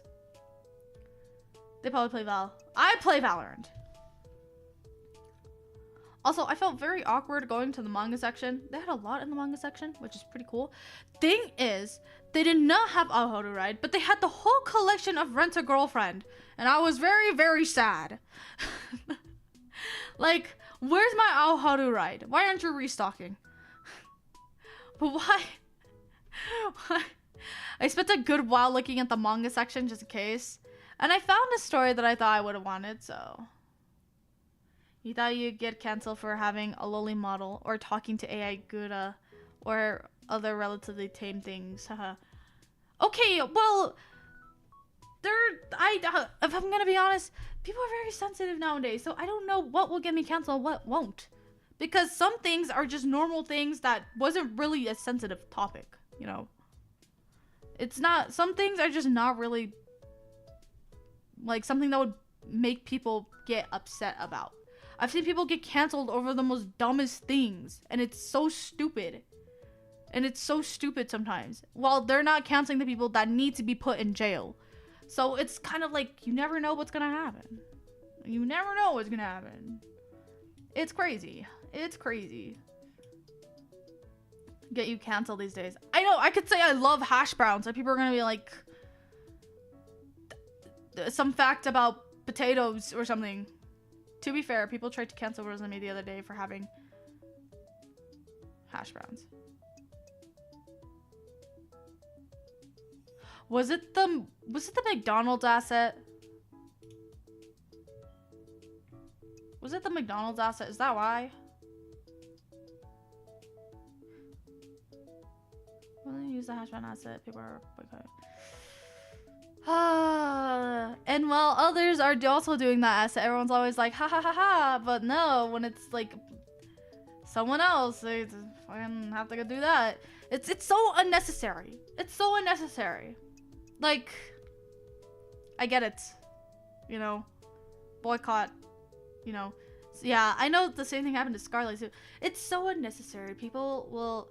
I just feel bad for the Niji talents because they are the ones getting watched the most. One small mistake, no matter how small it is, will be put on every drama channel to exist and made a big deal, which is why it sucks and it's so unneeded. The talents have nothing to do with the company they are part of. The talents, yes, they work for the company, but they are also their own person. They are a living person behind that camera working for a company. That's equivalent to shit-talking someone working at McDonald's because they're just trying to get money to live. You're shit-talking someone who is obviously just working to get money to survive in this world, and you're mad because they're working at McDonald's. But if it's the only job that they are required to genuinely do, and it pays a decent amount, obviously you're gonna stay there. You're gonna work there. It's equivalent to that. It's equivalent to that. And it's like, it's not the worker's fault. It's not the worker's fault. It's within the company that it's their fault. The worker has nothing to do with the horrible things the company does. The worker is simply there to work and to survive off the money needed. I said it! I said it! I said it! I said it! I said it! I said it! You like I don't think people understand that, you know? It's like you can't do much about it. But you're working there to get money. You're trying to survive in a society built of shitty people. There's not much you can really do. You can boycott, you can do whatever you can. But at the same time, you also need to survive. You need to live. You need to get money to pay for food, eat, care for whoever you're caring for, pay your bills, pay for wherever you're living in. You know, it's life. Life sucks. It's part of life. Life is shitty, and there's nothing you can do about it besides try to find the positivity in things. Just enjoy it, okay? Just enjoy it. Just watch whoever you want to watch. Play whatever games you want to play. Like, you know.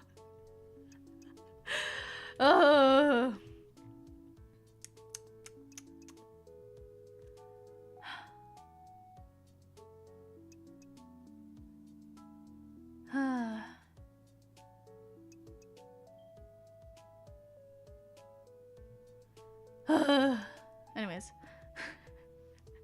This is my... That's my goddamn... wants to be Among Us? Among Us?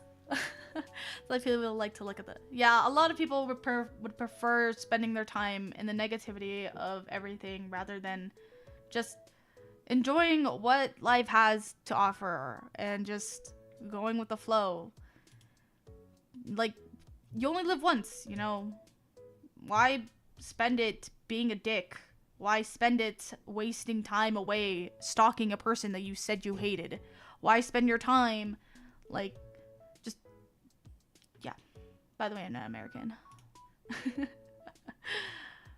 What's that like? What's that like?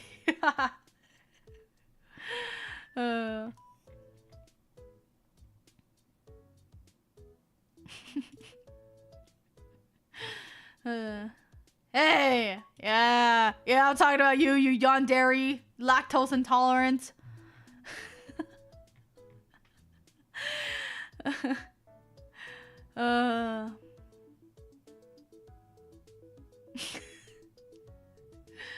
Yeah. Wait, this can be a podcast topic. I feel like it's not long enough to be a podcast topic, and I feel like it's too drama driven for it to be a podcast topic. I'm just gonna keep it here. I'm gonna keep it here. I'm just gonna throw it, keep it here. You know, just gonna keep it here. Is VTubing toxic? Yes. I think I talk about this. It is. It's pretty toxic in this community, especially in the indie VTuber community. Mainly indie VTuber community is the most toxic one you could ever be a part of. You have a lot of fake people doing it to climb off you. And you also have people who are genuinely just trying to get by, who are literally pure-hearted beings who are doing this for fun and are usually talked shit on by people who are rude and are part of that toxicity. You have people who want to be VTubers just to give VTubers a bad rep. You have people who are very drama driven and will look for any excuse to bring up any drama, which is this goes for every community, honestly, but I see it more in the VTuber community because I'm in the VTuber community, which is why I stray away from it sometimes. I like to just waddle away because it's not fun. But what if I clip that rant? Honestly, personally avoid Gemma VTubers because I just don't want to deal with them. Yeah. Yeah. Like, it's clear where their heads are, and it's whatever, you know. So long since the last podcast, I forgot its name. Feline Chatty. Are you feline chatty? I feel like Cat Noir when I say that. I'm feline a bit more on the chill side today. So why don't we call it quits, okay?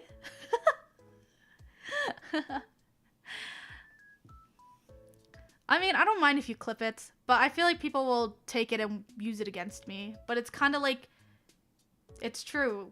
It's there, you know. Gotta think of it in that way, in that sense, you know. Monetization memberships came out as a furry, No! You did! You did! I know who you are! Deeper, all of your hot takes had people agreeing. That means it's getting to the good side of the algorithm. That means it's getting to the good side of the algorithm. You know, as long as it's getting to the good side of the algorithm.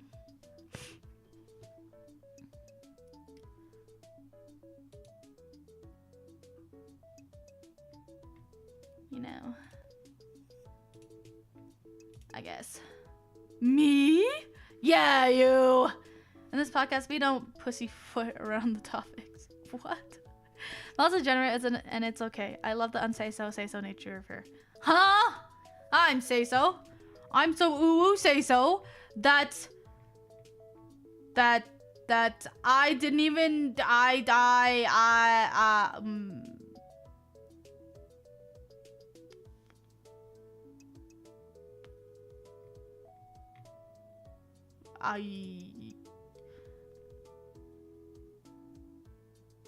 Yeah.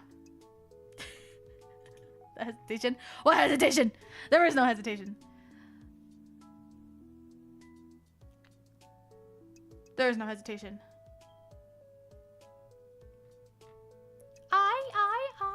Hazel, huh? Let me check the thumbnail of the suit. What? No. Do you want to know something interesting or funny? I guess it depends on what it is.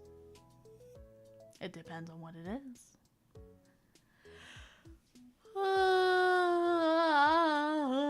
By the way, idea. If you can't find spicy enough noodles for the question stream, how about eating onions? No!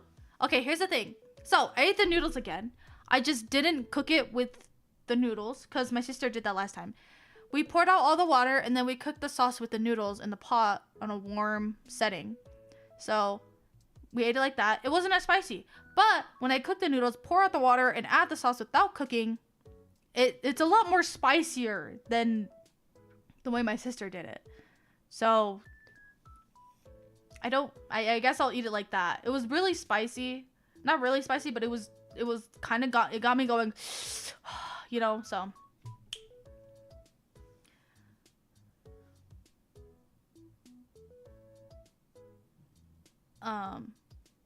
Should be spicier. But it was already spicy. You guys are gonna kill me. It should just be a yeah, I'll eat it situation. I guess I'll get the 2 times one and then die. Let's see, as apart from the Earth. That's crazy though, if you think about it. If you're far away from Earth for long enough, it's still like trying to catch. It's like a movie. You're like way behind the movie. It's like delayed. Like delayed. That's crazy. That's crazy. That's crazy. That's crazy. That's crazy. That's crazy, guys. That's way crazy. That's crazy. Also, Forever 21, I was looking for one at the mall. It shut down. It shut down. And I was like, you were my last hope on finding an outfit, and you have failed me. You have failed me. Is this sad? Like, for me, I don't have a style. I don't have a style. I don't know what looks good on me. Outfit for what? I'm going to hang out with Jazz. I'm hanging out with Jazz next week. So I need to find an outfit that matches. French break gift gourmet cookies. College student mothers, thank you. What is this from? You product? The Probably family? Wait, these look fucking delicious. Oh my god.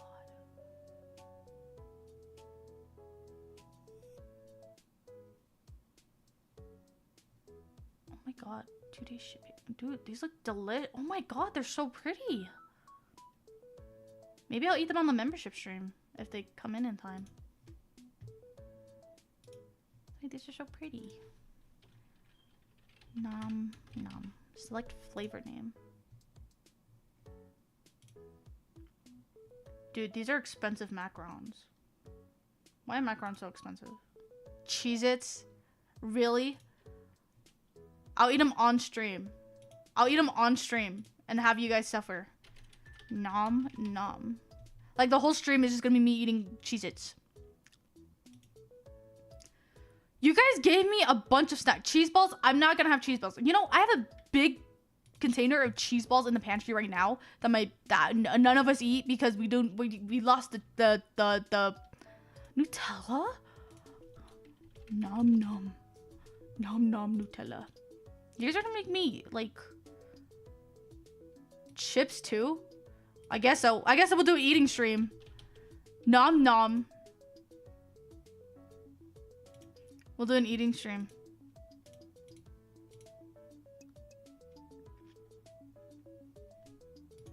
We'll do an eating stream. Wait, how come it says 0? It says 0. I don't trust that. Instant boba. Instant boba? Oh, that looks gross.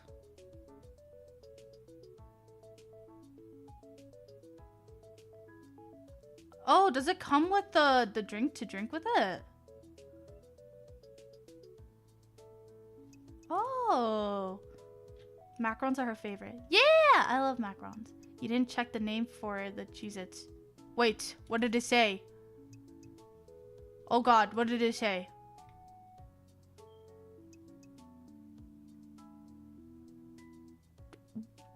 What do you mean? Cheez-It, cheese crackers, baked snack crackers, lunch snacks, family size, extra toasty. Extra, what am I missing here?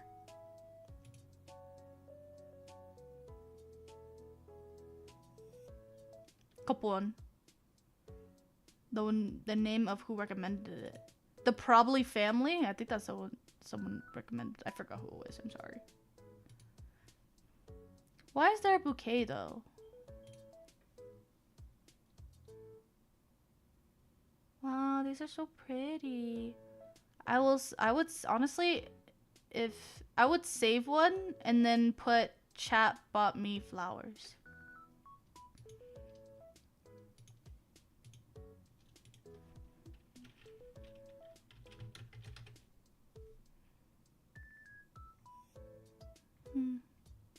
Nom nom. Said for the guy in your walls, I'm watching you. Wow, Yar. Wow. I'll tranquilize your ass again. Give you to the police.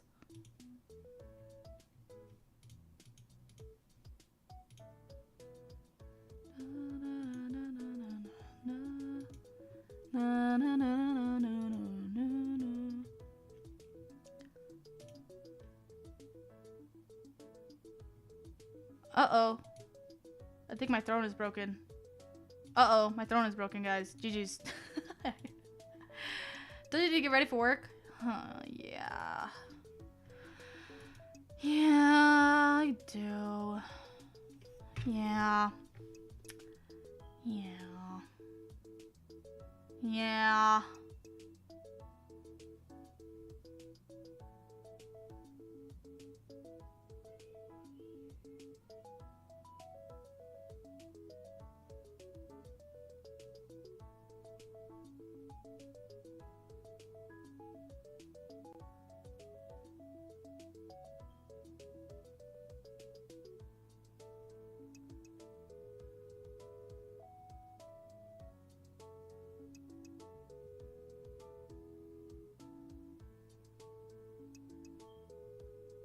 Oh, hold on. Sorry, I had to check something. Don't mind me.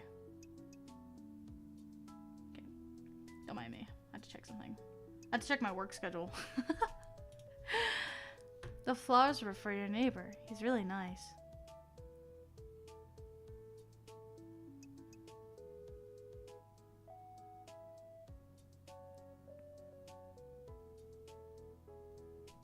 Okay, now you're really starting to worry me because my neighbor is really nice.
It's gone too far. It's gone too far. It's gone too far. It's gone too far. I'm your little butterfly. Little butterfly.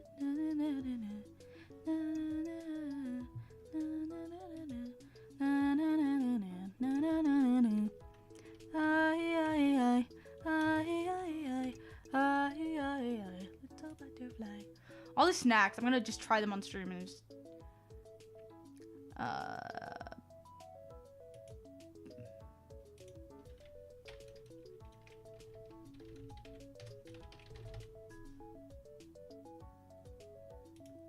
I like how you guys suggest these things, but like it looks so messy. I have a manga furry book thing. I have a Vaporeon, a Garfield costume, bubble gum that I'm probably not gonna finish, and I'll give it to my little bro. I have a Grimace shirt. I have fuzzy socks that are looking like paws, which is actually really cute. I have a furry mask, which I will probably use if someone buys it for my face reveal stream. That I will fucking take it off and be like, ha ha ha. And then I have Miku's. I have Miku figures, of my dream Miku figures-ish. I have a buff shark. I have a VR headset, so we could do VR stuff. And then the rest are fucking snacks.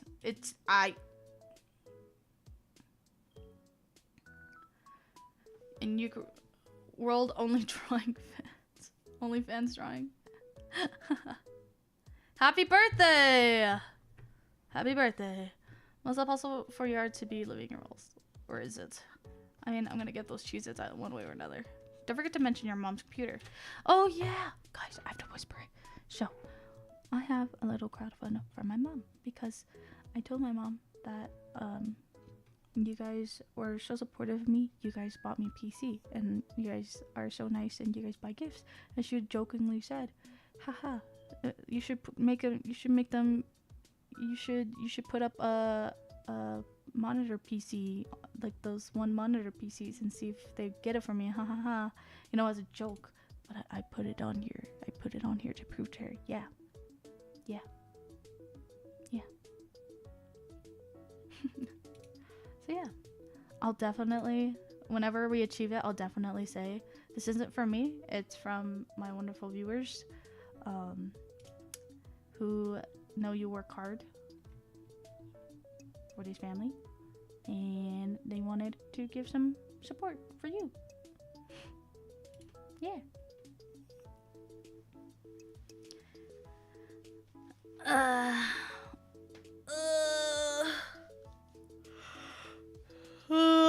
You recommended yourself the furry book, admitted it. No!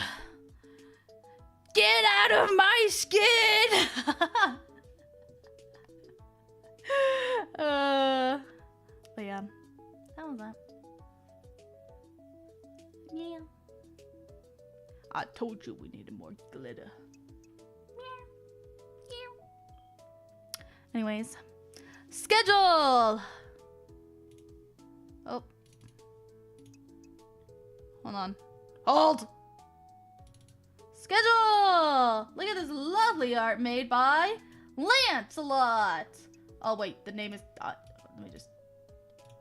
Made by Lance! So look at this lovely art piece. It's Robin Mel. It's Robin Mel.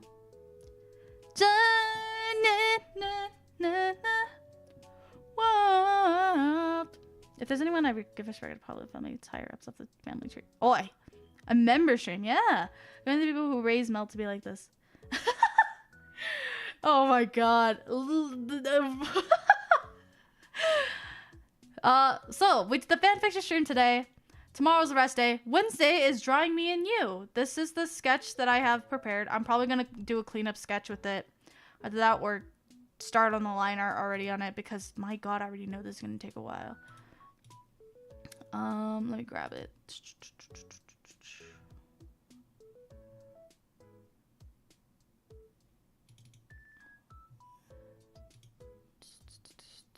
I made it into another wallpaper in case you guys wanted it to be a wallpaper. So, because I think it'd be a cute, simple wallpaper thing. Here's what it looks like. If I can. Here's what it looks like. It's you guys falling and me running to catch you guys.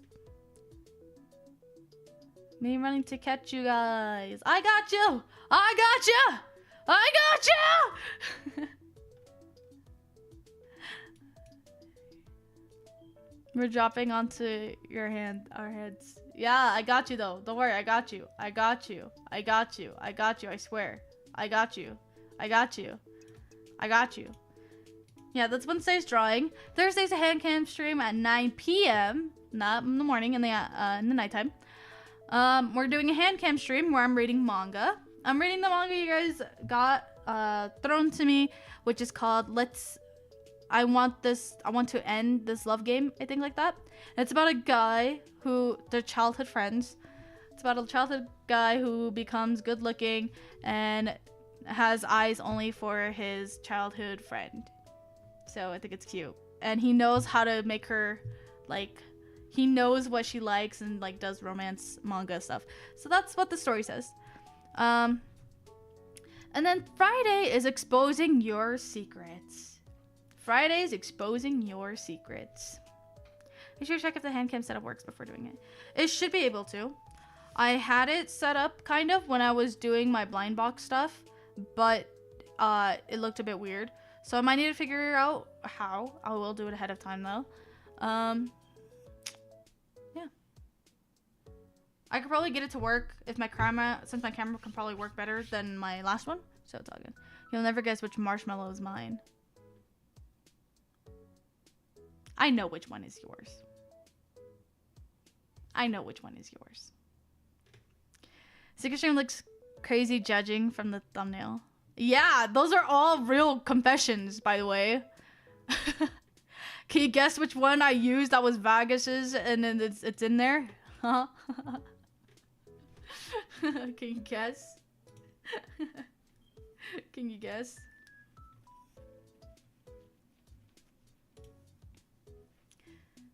Do you want a cupcake? Sure! As long as you get the first bite of your cake and all first. I would love one. Wait, I should sing you happy birthday. Happy birthday to you. Happy birthday to you. Happy birthday, my World OF drawing. Happy birthday to you. That is a wild name to be saying out loud. Make a wish. My marshmallows are obvious. Bagus is a bedroom.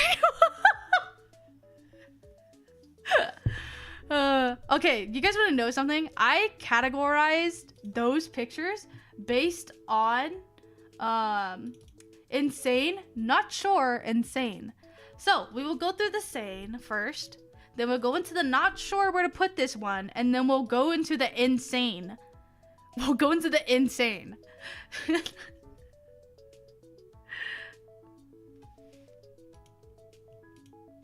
Pictures? Yeah, the confessions. I say them as pictures. You're putting it in order? I'm putting them in categories. They're not really in order. I just put them in the categories I think they belong in. So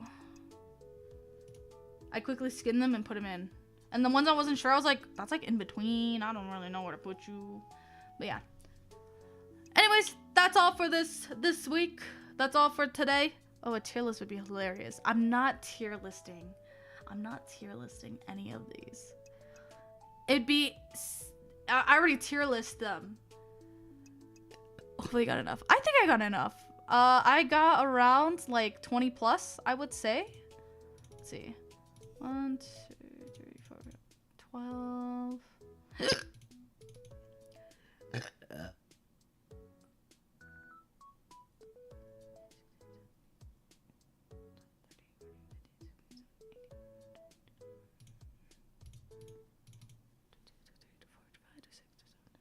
At 29. So, yeah. We have 29. That should be enough.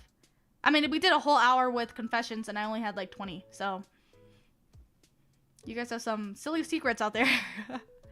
But yeah, that's all for today. I'll see you guys Wednesday for Drawing Me and You. I will most likely have line art done by then, hopefully, so that we don't have to spend forever on line art and I don't struggle and we could just go straight into coloring and dealing with that and everything. Especially with my time given. And then there's a hand cam stream with manga and then exposing your secrets. All right, see you guys. Thank you guys so much for coming. If you haven't already, please like the stream. It helps boost my channel algorithm and shows YouTube that I am an active streamer. And that pushes me out to other people's recommendation page where most of you guys are founding friend of state, surprisingly. So yeah, I hope you guys have a wonderful day, night, afternoon, whatever time it is where you are. Remember, you're beautiful. Comment below. Which ship did you like more from the fanfiction? Mel X Glamrock Freddy, Mel X Kafka, Mel X Arabelle, Mel X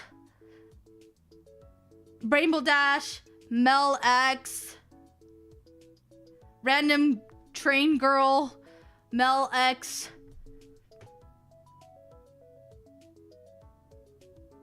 Who else did you guys ship me with? I feel like that's all of them. Yeah, which one was your favorite ship? All right, peace out. Bye-bye. Bye-bye. Bye. Oh, Hank. Yeah, Mel X Hank is one of them. All right, well, hopefully I could type this down. You know, I should type them down right here and have to... Which ship was your favorite from the fanfics? Mel X Hank, Mel X Glamrock Freddy, Mel X Roxanne, Mel X Random Train Lady, Mel X Kafka, Mel X Arabelle,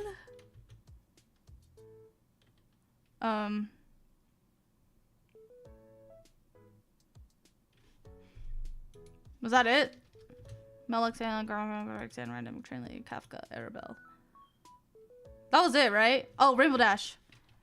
Or Mel X Rainbow Dash. Mine is Mel X Kafka. Alright, I have mine. We're good. Alright, GG's. Bye-bye.